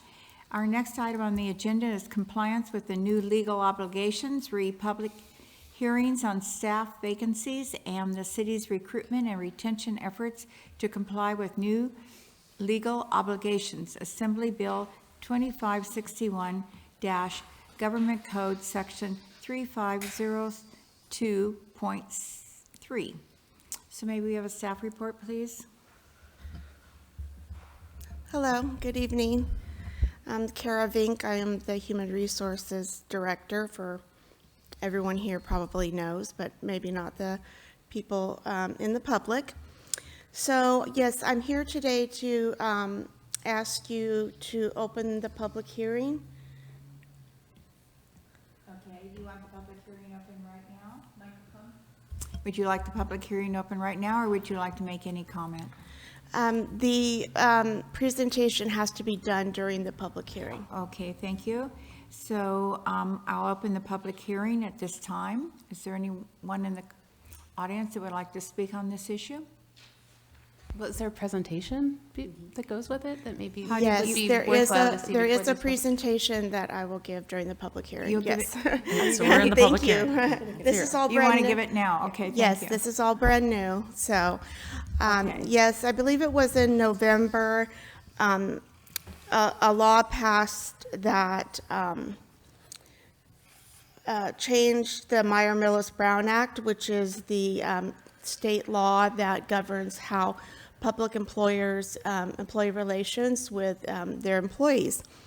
And one of the new requirement is that annually the public employer has to, during a public hearing, go over the staff vacancies and the recruitment and retention efforts of the public employer. So that's what I'm going to do right now. And it, oops. Okay, so for the city of Arcata, we have a total of 135 budgeted authorized full-time positions. And the types of positions that we have, we provide the following public services. There are specific things in the law that we are required to cover during this public hearing. And so some of these slides are meant to satisfy particular points, new points in the law. And so we have water, wastewater services. Of course, we have positions in public safety. We have positions to maintain our roads. We have recreation, parks, facilities, building and engineering, community planning, and we have parks, forest, and green spaces that are maintained by our budgeted positions. So we took a snapshot in December of 2024 of our vacancies that we had at that particular time. And we had 3 vacancies, and that is pretty average for what the city has. We had a dispatcher, a water, wastewater mechanic, 1, 2, and we had a juvenile diversion counselor, 1, 2. And so our vacancy rate was 2.29%, which is very good, actually. The city, just in my own personal experience, has a very, very low vacancy rate and good retention rate of employees. So one of the requirements is to list out by bargaining unit the percentage of vacancies for each bargaining unit. So for the Arcata Police Association, we had one vacancy, and so that was 2.5% of their total positions. For Operating Engineers Local 3, there was one position, and that was 1.6% of their total positions. And for Management and Confidential, there was one, and that was 2.9% of their 34. So there are additional requirements that I would be sharing more information if our vacancies exceeded 20% in any one bargaining unit, but because we have such a low vacancy rate, that is not required of us. So good news for me. So then I'm going to talk a little bit about our recruitment process. So when a vacancy is approved to be hired, we of course open a recruitment, and there's a number of different type of recruitments. There could be a open recruitment that is open to the public. It could be a promotional recruitment where it is limited to city employees. And once we have the recruitment open and we close it, we establish an eligibility list by a number of different ways. There could be a written exam, an oral exam, some type of testing to gauge where the person would fall. These are scored, and so they are based on the person's ability to do the position. And then there's an additional interview that happens, which is called the selection interview. And there could be additional hands-on testing or real-life example kind of interviews sometimes we do for the more technical positions. And then the department head or the department head designee would recommend a candidate to move forward with a contingent offer. They would go through a background process that includes a medical, physical, and fingerprinting.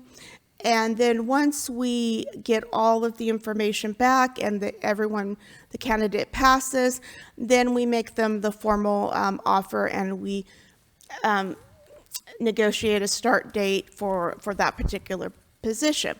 So as you can see, this is a somewhat lengthy process, but we do our best to streamline it so that our departments are not left without a vital position for any great length of time. And so of the 3 vacancies, 2 of them were filled with an external recruitment. So that means that we had an existing list that we used to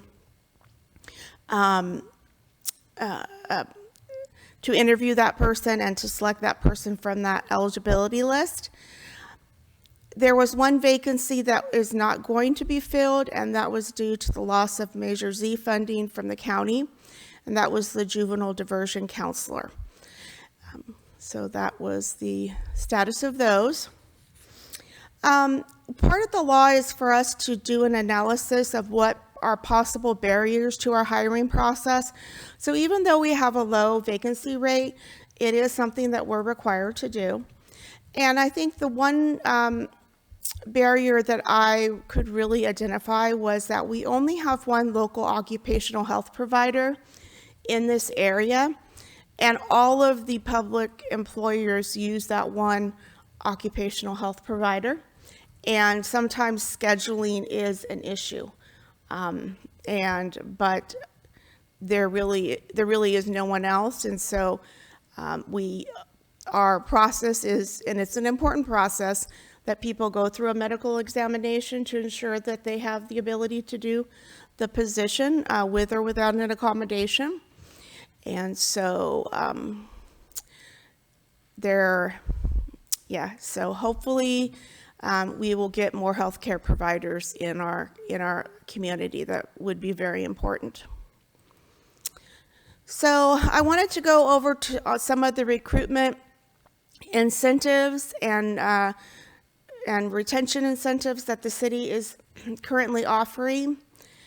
And just so this has really helped the police department. They did have a very large vacancy. I think it was like in 2022, 2023.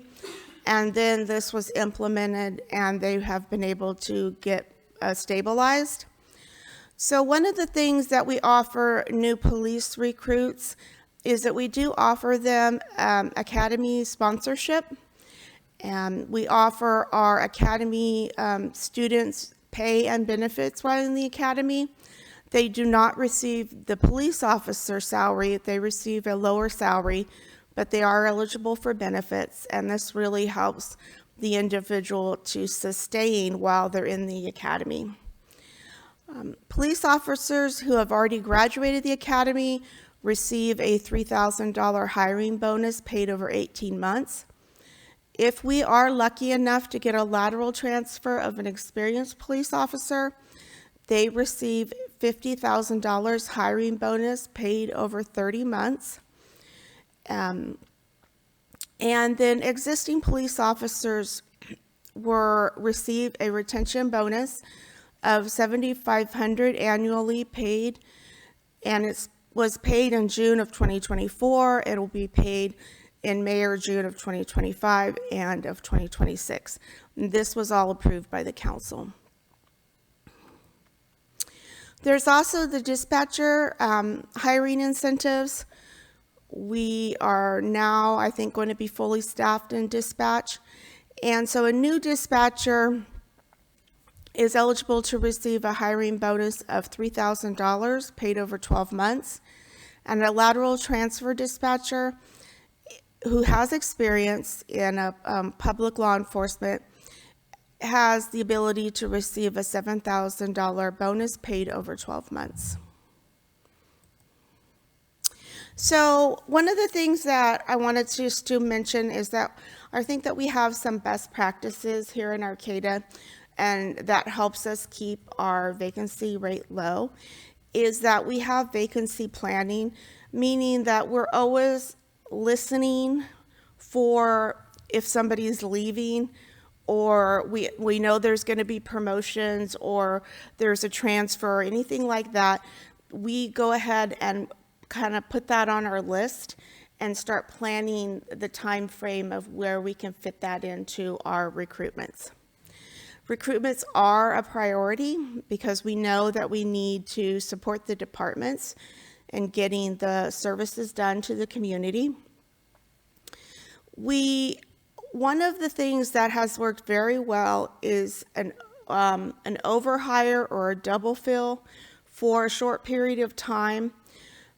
In some positions, it takes an incredibly long time for the person to come up to speed to do the position. So having some form of double fill helps the city retain its service level, and that has worked well.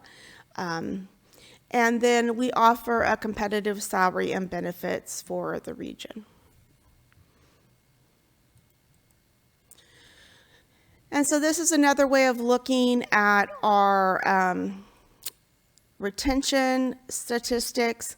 Like I already said, we had a vacancy rate of 2.29%, and of course that does equate to the staff turnover rate as well.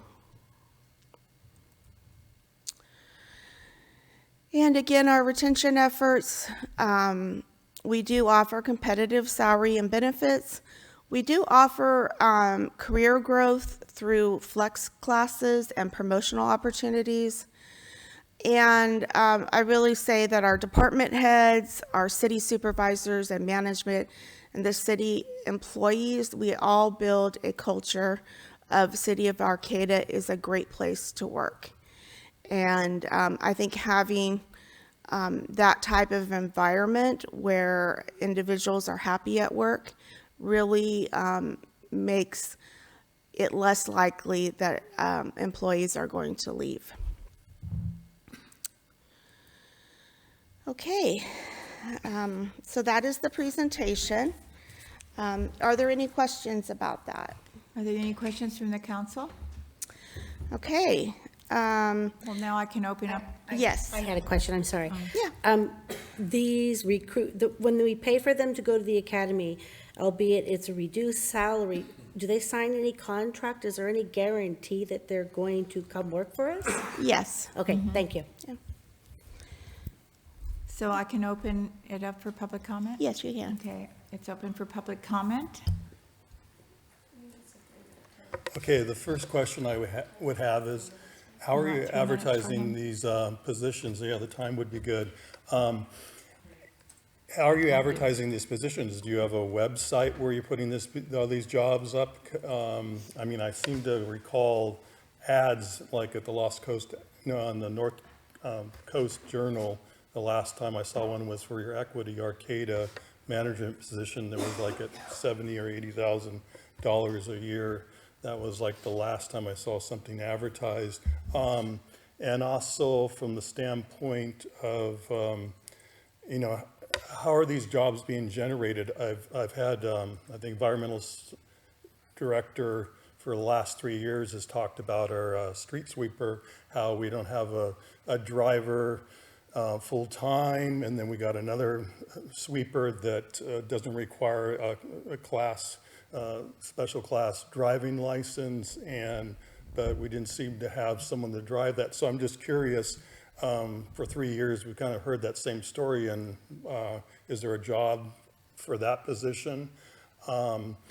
And I'd also bring up, since you brought up the police department and with the bonus system, and I was here for that, and when you voted on that, and I seem to remember our police chief, the first time he came in here, he gave us a summary that half of our police force were on leave for different reasons. So I'm just curious how that whole, I mean, I was kind of shocked that many people in a department could be out on leave, and it wasn't really at that time going to help us too much with all these new hires because of that situation. So I'm just curious about what the parameters of bonuses and all that, because if somebody gets on the force and then they're just staying home and they're being paid, I mean, I don't know how well the public would like that. So it seems to be we need to have a little bit more details. I mean, I'm just kind of shocked from the standpoint because I've worked with a company with exactly the same amount of workforce as the city, and I don't really ever call someone that lenient as far as people had to report to work. And I'd also point out, it just seems like we have a lot of management positions and not enough blue collar workers that are doing the job in the city, whether it's street sweepers or, I mean, there's a lot of like weeds growing up in the gutters. And I talk to these individuals and they just say, which this is the truth, we don't have enough staff to do the job. So to me, it just seems like you're not hiring enough on the lower end of people for the services, and maybe you have too many management positions. Thank you. Is there anyone else that would like to speak on this issue? Okay, I'll bring it back to council. How would the council like to proceed? What do we need to do? We just I thank can you, move- City I of can Arcata, for being well, I have such a to great fi- place to work. Thanks, Merritt, for taking over. And Yeah, so I think if we could close the public hearing, and then there is a resolution to be adopted. Okay, at this time, I'll close the public hearing, and we will move back to, adopting a resolution, which I will make a motion to adopt resolution number 245-40, resolution of the City Council of the City of Arcata to adopt a policy to be in compliance with Government Code Section 3502.3 and we already did that. So Is there? I'll second that. Okay, there's a second. Any comments? Okay, all those in favor signify by saying aye. Aye. Aye. Aye. Aye. Motion's carried. We'll move on to find ordinance number 1577 to be exempt from the California Environmental Quality Act and introduce ordinance number 1577, an ordinance of the City Council of the City of Arcata amending Arcata Municipal Code regulations regarding the Board of Appeals. May we have a presentation, please? Thank you. Hi, how are you doing today? Thanks for having me. Save the best for last, as always. I appreciate it. This is really quite basic, so I'll just try to summarize it in as few words as possible and then be available for questions. So there were originally two boards, Board of Appeals, Board of Permit Appeals, and an Accessibility Appeals Board. The issue came up or was brought to my attention that one of the seats needed to be filled. There was some inconsistencies with the language in the Permit Appeals Board. So that's the first half of these changes are to address the inconsistencies. So we're in compliance with building codes and health and safety codes. Very minor, it just has to do with who can sit on the board. If you have questions, I'll answer those for you. Then the second board, basically the history there is when accessibility standards came out in California in 1982. It was kind of ahead of the curve. California was before the federal ADA. So it was confusing, it was challenging. And then federal standards came out in 1991, and then they're updated in 2010. Since then, I think pretty well it's established. There's a lot less confusion. The Access Appeals Board has not convened since I've been here, and I've heard more than 10 years. And by changing the language in the Board of Permit Appeals to just be a general Board of Appeals, it covers any need for that. And the language in state law for Access Appeals Board is a may, not a shall. So we are updating our policies to be in compliance with state laws. Thank you. Thank you. Questions? Questions? Okay, a motion, and then we will have public comment. I'll make a motion to find ordinance number 1577 to be exempt from the California Environmental Quality Act and to introduce ordinance number 1577, an ordinance of the City Council of the City of Arcata amending Arcata Municipal Code regulations regarding the Board of Appeals. Second. I'm sorry, can I interrupt? Just going to the recommendation, the full title of the ordinance is listed there. I believe I just heard a motion for the title of the staff report. Did I miss something? I apologize. How would you like it read? Because if we say find, it says find ordinance exempt, and so, do you want to approve it? So I think we want to read it from the recommendation, which is just under the title and item 4. Okay, so introduce ordinance number 1577, an ordinance of the City Council of the City of Arcata amending Arcata Municipal Code regulations regarding the Board of Appeals, Title II, Administration, Chapter 3, Boards, Commissions, and Committees, and Task Forces, and Article 5 and 6, waive the reading of text and consent to read by title only. Is there a second? I will second. Thank you. Is there any discussion on the motion before we open it for public comment? Okay, it's open for public comment. Is there anyone that would like to speak on this item? Is there anyone on Zoom? No hands on Zoom. Okay, so may I have everyone who wants to support this motion say aye? Aye. Aye. Those who don't? It passes, and thank you very much. Thank you. It was great to see you. It's great to be here. Have a lovely night. So the next item is oral and written communications. It's continued. The City Council values your comments. The public comment period allows people to address the council on matters not on the agenda. Speakers will be limited to 3 minutes. Please know that pursuant to the Brown Act, the council cannot discuss or take action on items not listed on the agenda. The council may respond to statements. So thank you. Okay, I'm going to start out commenting about what Scott brought up the beginning, because this is an issue that I've been talking about for 3 years now in front of you, from the standpoint of a number of vehicles that just blow through stop signs. They run into empty cars that are just parked on the street. I mean, I have seen so many from my intersection. I was just shocked to hear what was going on at his intersection. So, you know, something needs to be done, but, you know, maybe you're working on it, but you're not there. And, you know, he said it perfectly. It's like, you know, if something isn't done, someone's going to be injured, someone's going to be killed, and those things have already happened in the past. I mean, that's what I've been like yelling about for the last 3 years. And along with the noise issue with the mufflers too, it's all the same issue. It isn't like, you know, the officers have to go out and focus on one thing.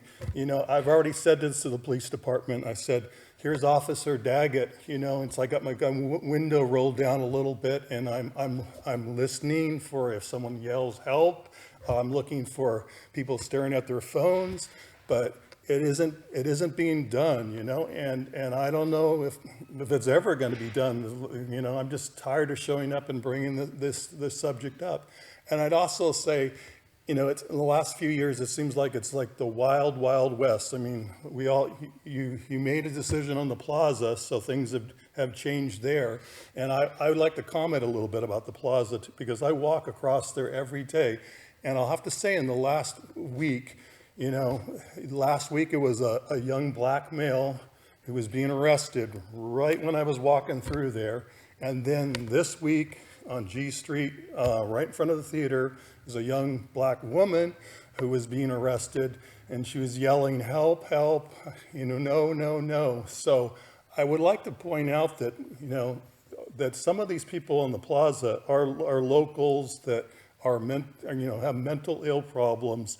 And I don't like to really see someone who's mentally ill, you know, the resources it takes to arrest them, take them to jail, and then I see the same person out the next day, because I look at that as like, why weren't they focused on the cars that are running through the streets, the signs that are going to potentially kill people? It's just like a waste of resources from my standpoint. They're mentally ill, and I don't see Arcata House. I don't see any of this stuff that you guys are saying that they're getting help. It's just the police are having to do everything. I'm not blaming the police, but they're just having to do everything, and I don't see this extra help happening. Thank you very much. Next, please. Thank you for waiting. Hello, council members and mayor. How are you? Fine, thank you. Yeah. So this last weekend. Oh, I thought I pressed it. It's okay. This last weekend was the Muslim holiday of Eid, and it is the end of Ramadan, which is one of the holiest months. The Arcata and Gaza City Sister City project sent food and toys for kids out there, and they had a wonderful celebration in Gaza City.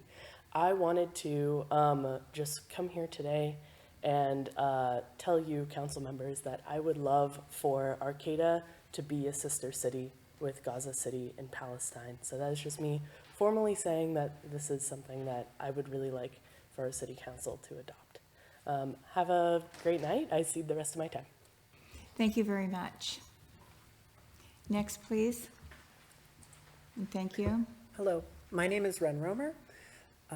I would like to express my support for Arcata becoming a sister city with Gaza. The Lancet Journal published that 186,000 people have been killed as a result of the ongoing ethnic cleansing in Palestine, just from this most recent conflict. This is not in the interest of the people who live here. It is a waste of taxpayer dollars that could be used to enrich the lives of people in this area and all across the country. Arcata becoming a sister city with Gaza would express support for the Palestinian people and support to end this conflict, which is a needless waste of resources and a waste of life all the way across the planet, which is far from where we are right here. And that is all I would like to say. Thank you. Yes. Hello. I am a student at Cal Poly Humboldt. I'm here to express my support for the sister city proposal. I think I'm sure you've heard this, but I think it's worth reinforcing that there is no neutrality during genocide.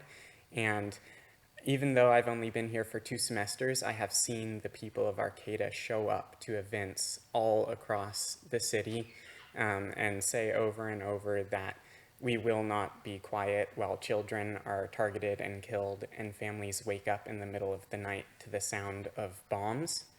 The Sister City proposal is a way to make a tangible difference and to fight against genocide. So I would like to support that proposal. Thank you very much. Yes. Hello, I'm Rainer Shea, and I'm again calling for the city of Arcata to become a sister city with Gaza City.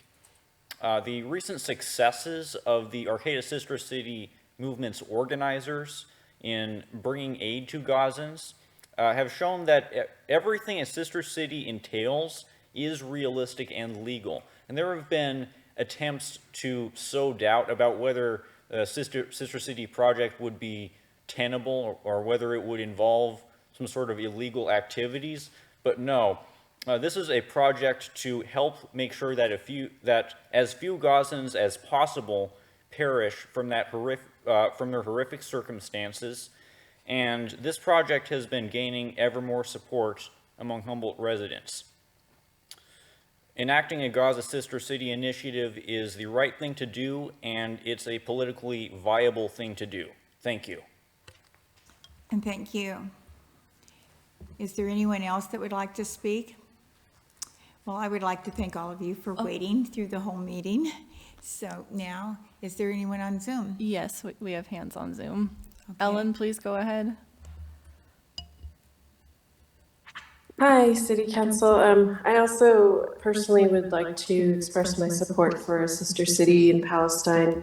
But the reason that I'm calling you today is for a new campaign that we just started to urge government employees invested in CalPERS for their retirement to demand that CalPERS divest from genocide. This was just launched last week. You can find more info at Divest Humboldt on Instagram. And any state employee, which includes a lot of the local employees for the local governments who are invested in CalPERS, can send this letter to CalPERS that we have already drafted. And it's based on their latest earnings reports and investment portfolio. So it's well researched and good citations, and it's a really good letter that all you have to do is copy, paste, and hit send. I know that each of you city council members received this request from me with the letter attached. And unfortunately, the only person I have heard back from is Tabitha Miller, who explained in no uncertain terms that divesting from genocide just doesn't make sense for the city's bottom line. On the same day that I received Tabitha's cold-hearted reply, I was also seeing news that 200 children and 100 women had been murdered by Israel in Gaza that day. This is important because CalPERS is invested in companies that are providing weapons and heavy equipment to the genocidal apartheid state of Israel, making Arcata invested in this as well. You all signed a ceasefire resolution just over a year ago, and although a ceasefire deal was reached this winter, Israel has since abandoned their agreement and continued massacring civilians in Gaza. Divestment is a critical tool for applying peaceful, nonviolent pressure on Israel to abide its agreements and halt its genocidal acts. And in fact, it is the law of the land. The International Court of Justice found Israel guilty of apartheid against Palestinians last July, and that its military occupation and annexation of Palestinian territory is illegal. This means that all states, local governments, corporations, and institutions must immediately end all forms of complicity with Israel's illegal military settlement and apartheid activities. And yes, you are investing in CalPERS for your retirement, and that makes you complicit. I'm really unsettled that the only response I've received from the city has been this numbers reply explaining how the city's in so much debt you can't afford to make decisions in alignment with your own investment policy and your No, own thank you very much resolution. for your comments. Thank you. Is there anyone else on Zoom? Yes, Shannon, please go ahead. Hi, Council. I wanted to give an update. The Redwood Peace and Justice Coalition held an amazing workshop at Humboldt State, I guess it's Cal Poly Humboldt now, the library. It was well attended, although I noticed none of you were there. And it was very informative and, very, very sad, but also very inspirational. The first 2 hours, we listened to a woman named Dr. Sui Yang, and she is originally from South Korea. She was raised as a Christian Zionist, and she was an orthopedic surgeon who specialized in treating hand and foot injuries. And she was located in the Sabra and Shatila camp in Lebanon during the massacre of 1982. That was a year before I was born, but I have since read about it, and it is horrific. If you do not know what I'm talking about, please look it up. The Palestinian people have been enduring decades of torture and genocide and harm beyond any comprehension. So it was just a really an amazing event. I really strongly encourage you to engage with your community members who are overwhelmingly showing support for this cause. We also heard from someone in Jordan who is working with people on the ground in Gaza from the Gaza government, and they are trying to raise funds to bring water distribution to people living in tents.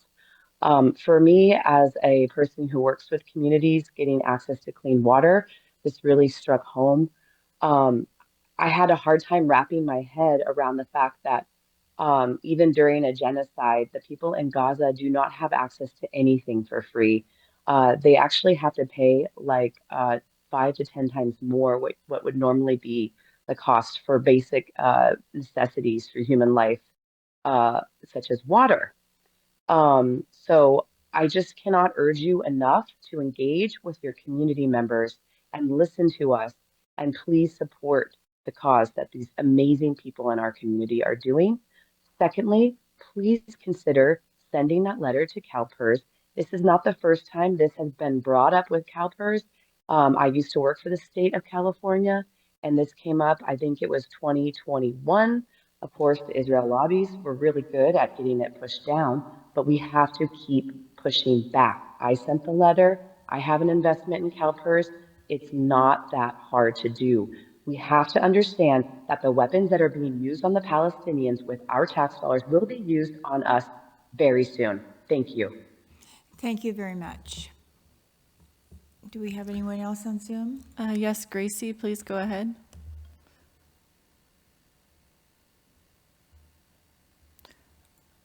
Gracie, please unmute. Oh. Can you hear me now? Yes.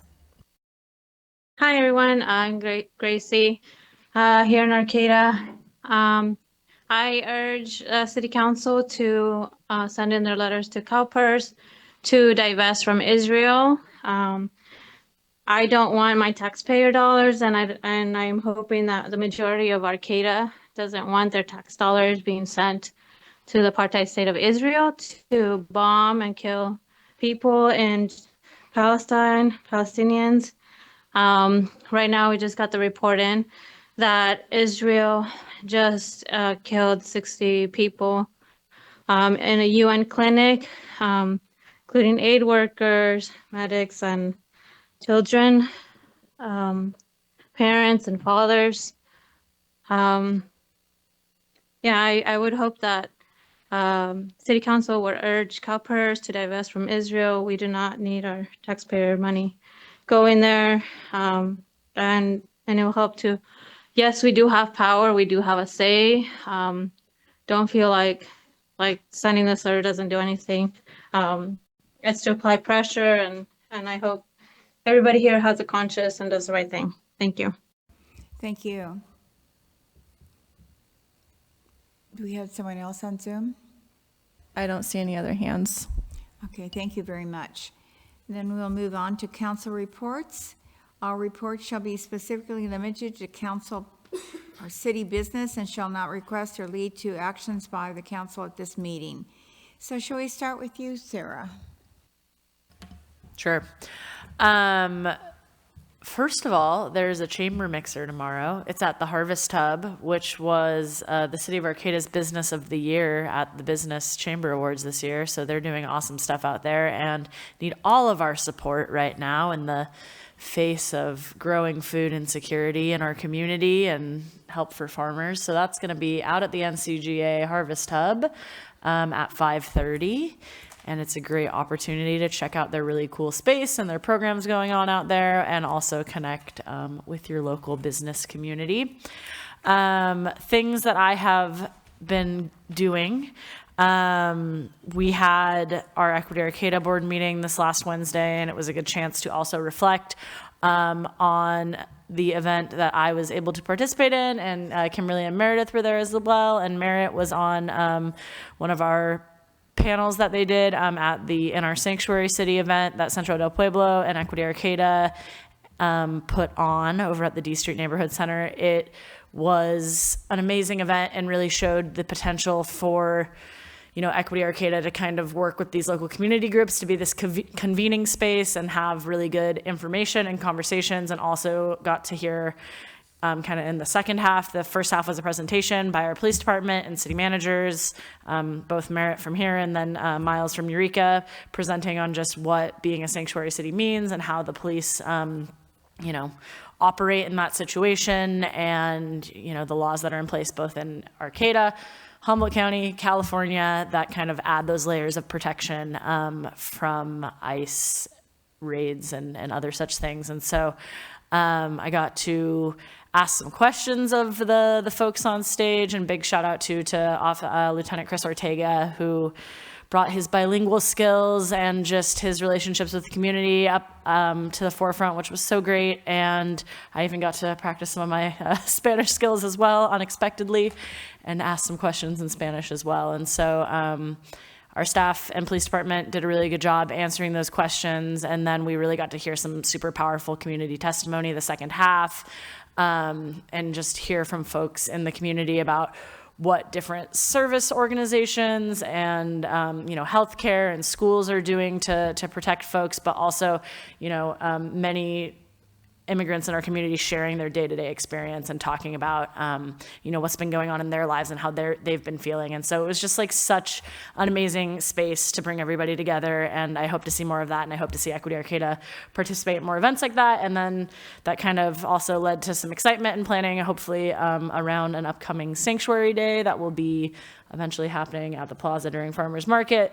Haven't picked a date yet, but looking forward to that. So, I think that's all I got, and I'll pass it on. Thank you. Stacy? So I was gone for a large portion in between meetings on a family trip. And so I would say probably the meeting that I regret or event missing the most is the Sanctuary event. I feel honored to be part of the initial discussions and planning with Centro del Pueblo. And but it is my understanding, as you pointed out, that this is just the first of many things that we have planned just to continue to show up for our community and show our support. So I look forward to those. And I have a whole slew of meetings lined up, so I'm sure I'll have much more to report out on next time. Thank you. Kimberly? I attended the Redwood Economic Development Commission monthly meeting. I also attended a Redwood Economic Development Loan Committee meeting.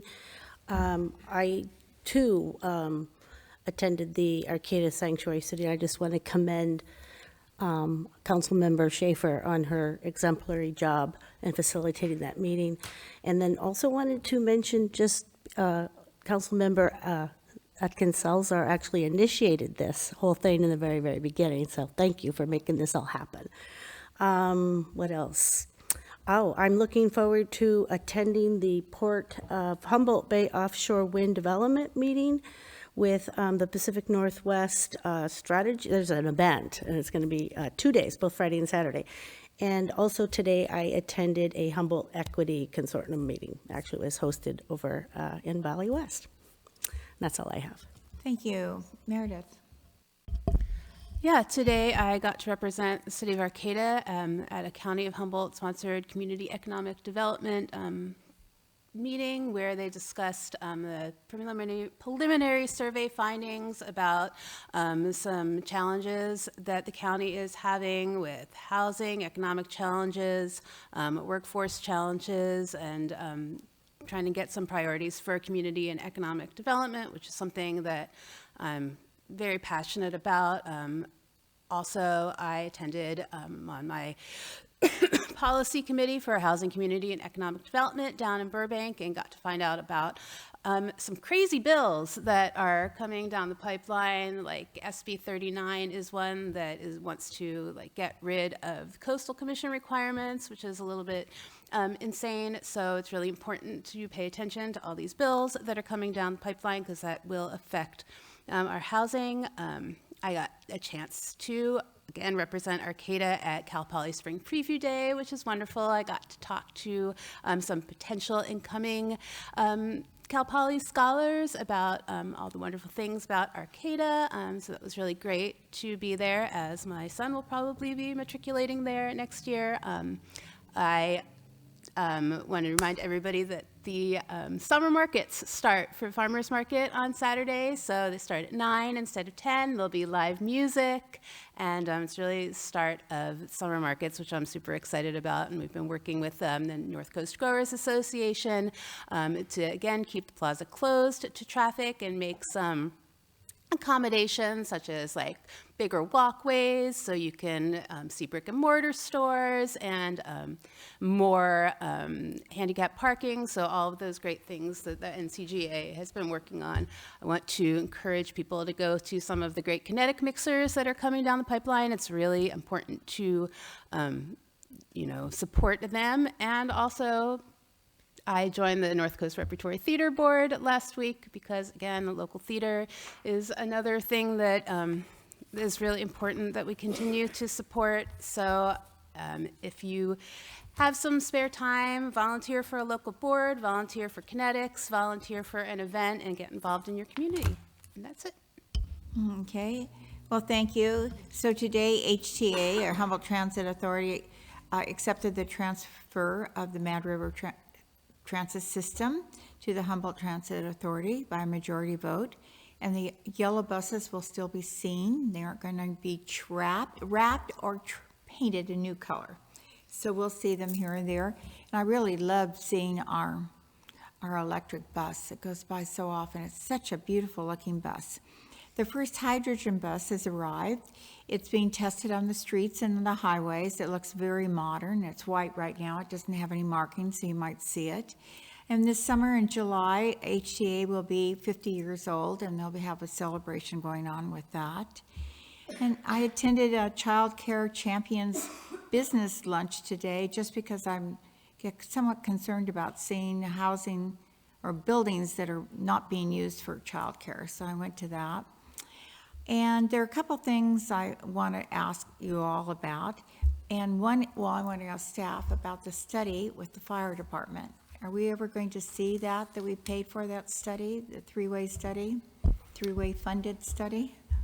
Yeah, so we've had a couple of, we've gone through one internal review. There's comments in there. We're finishing the second internal review, so we're getting closer, working on scheduling that second internal review meeting now. So we're getting closer. Okay, thank you. Also, I saw that the North Coast rep, and they called me on the phone, that they're really interested in having city council members participate, and I'm assuming you're going to. It's the first night of Passover, so I will be not able to. Well, they want city council members to participate and their event that they're having, and they have quite a few Eureka City Council members, and they don't have any Arcata. Have you all gotten, you haven't gotten emails? No idea what okay. Forward it. I'll find it and received send a it. phone But call. they're doing an event, maybe you know about it. Yeah, unfortunately, I have another commitment, but if I can, Because I heard that you were going to be part of it, but anyway. no. But what it is that we will. News to me. City council members, they want to do a play, and they'll have real actors, and then they'll have the other actors, and how they'll weave it all together, and they're going to do it 4 times a year. So maybe you can talk more about it, because now you're a new board member. Do you know about that? If not, I'll find it and send it. The other thing is, we've been getting quite a few letters concerning what our last couple of speakers have addressed, and I forwarded those on to our finance director, thinking that she could answer them appropriately with the information, and she has, and they aren't very, I've seen that they aren't too happy with the answers. The other, I wanted to say that Caltrans is going to be doing, accepting comments on State Highway 255 or Cibola Boulevard or Navy Base Road or whatever you want to call it, and through May 23rd. And I'm wondering if we should write a letter from the city, and I'm asking your feelings if you'd like to, adding bike lanes and pedestrian ways, plus some crosswalks when you get to Manila. So would you like me to write a letter on behalf of the city and comments, or will you want to do your own individual ones? I don't think we can talk about it since it's not Can't you shake your heads and say, write a letter? Staff received the letter, and we'll be looking at it to provide comments. Okay. Well, we also had, so we can't do any of this, but I'm going to bring it up anyway. The other thing is, we had a request about having a pride flag for the month of June. So we did it last year, and I'm assuming we can't talk about it, but I'm bringing it up anyway. And so you can all decide what you want to do, and we were told that they have a new flag that they would actually provide for us if we're willing to do that. So maybe we need to have that as agenda item so that we can actually talk about it. Noted. And last time that was done, it was put on the consent calendar ahead of the Pride Month, so that's something that we'd do again if we get And it'll be a buy-in. new, they want to put in a new flag, and it'll look different. I don't know what it'll look like, because it's not what I saw. And we've received that communication. So, the other thing is, we had a speaker saying there were 2 council members that were interested in a sister city, putting it on, having something about the sister city, and I'm just wondering if that's true. And if so, maybe you could let me know sometime along the line that you'd like to have it on the agenda, and we can see what we can do about that. And so that's it. And I'll just add the point, and I don't know if this is, we can talk about it offline, but if there's like a desire to appoint a point person to check in with that group and liaise with them, I would be happy to do that, but I don't know. Well, I don't know if we can discuss it because it's not on the agenda. Which group? Excuse me? The Sister City Palestine. Okay. The city of Gaza. But it's not on the agenda, and so I brought a lot of things up we can't talk about. Okay, goodbye, good night. We're going to just talk about well, we can do this. Our next meetings are going to be for the future meetings for budget study session is April 9th, then another one on May 8th, and another one on the 14th. And just to tell the public, I will not be at the first of those study sessions. I will be out of town on a family trip. And I will not be at the first one either. So then we have closed sessions. There are none. Closed session reports. There are none, and we're adjourned. Wait, one before you adjourn. We did have closed sessions, but there was nothing. But not right now. Prior to the meeting. Oh, we didn't announce it at the beginning, Okay. so if you could announce our closed session and Okay. that there was nothing to report out, that would be great. Okay, well, we had closed sessions, and we discussed litigation, and we have nothing to report on that. And we also interviewed planning commissioners, and then we voted on those that we chose. And the bargaining, labor Only negotiations. the bargaining, yes. Well, I don't have that in front of me right now, but we did do bargaining, and we did that with our HR person. Isn't that correct? That's correct, and I don't think there was anything to report out. There isn't anything. That's it. That's it. I'm trying to end the meeting. What else do you have? Done. Good night. Bye. Adjourned.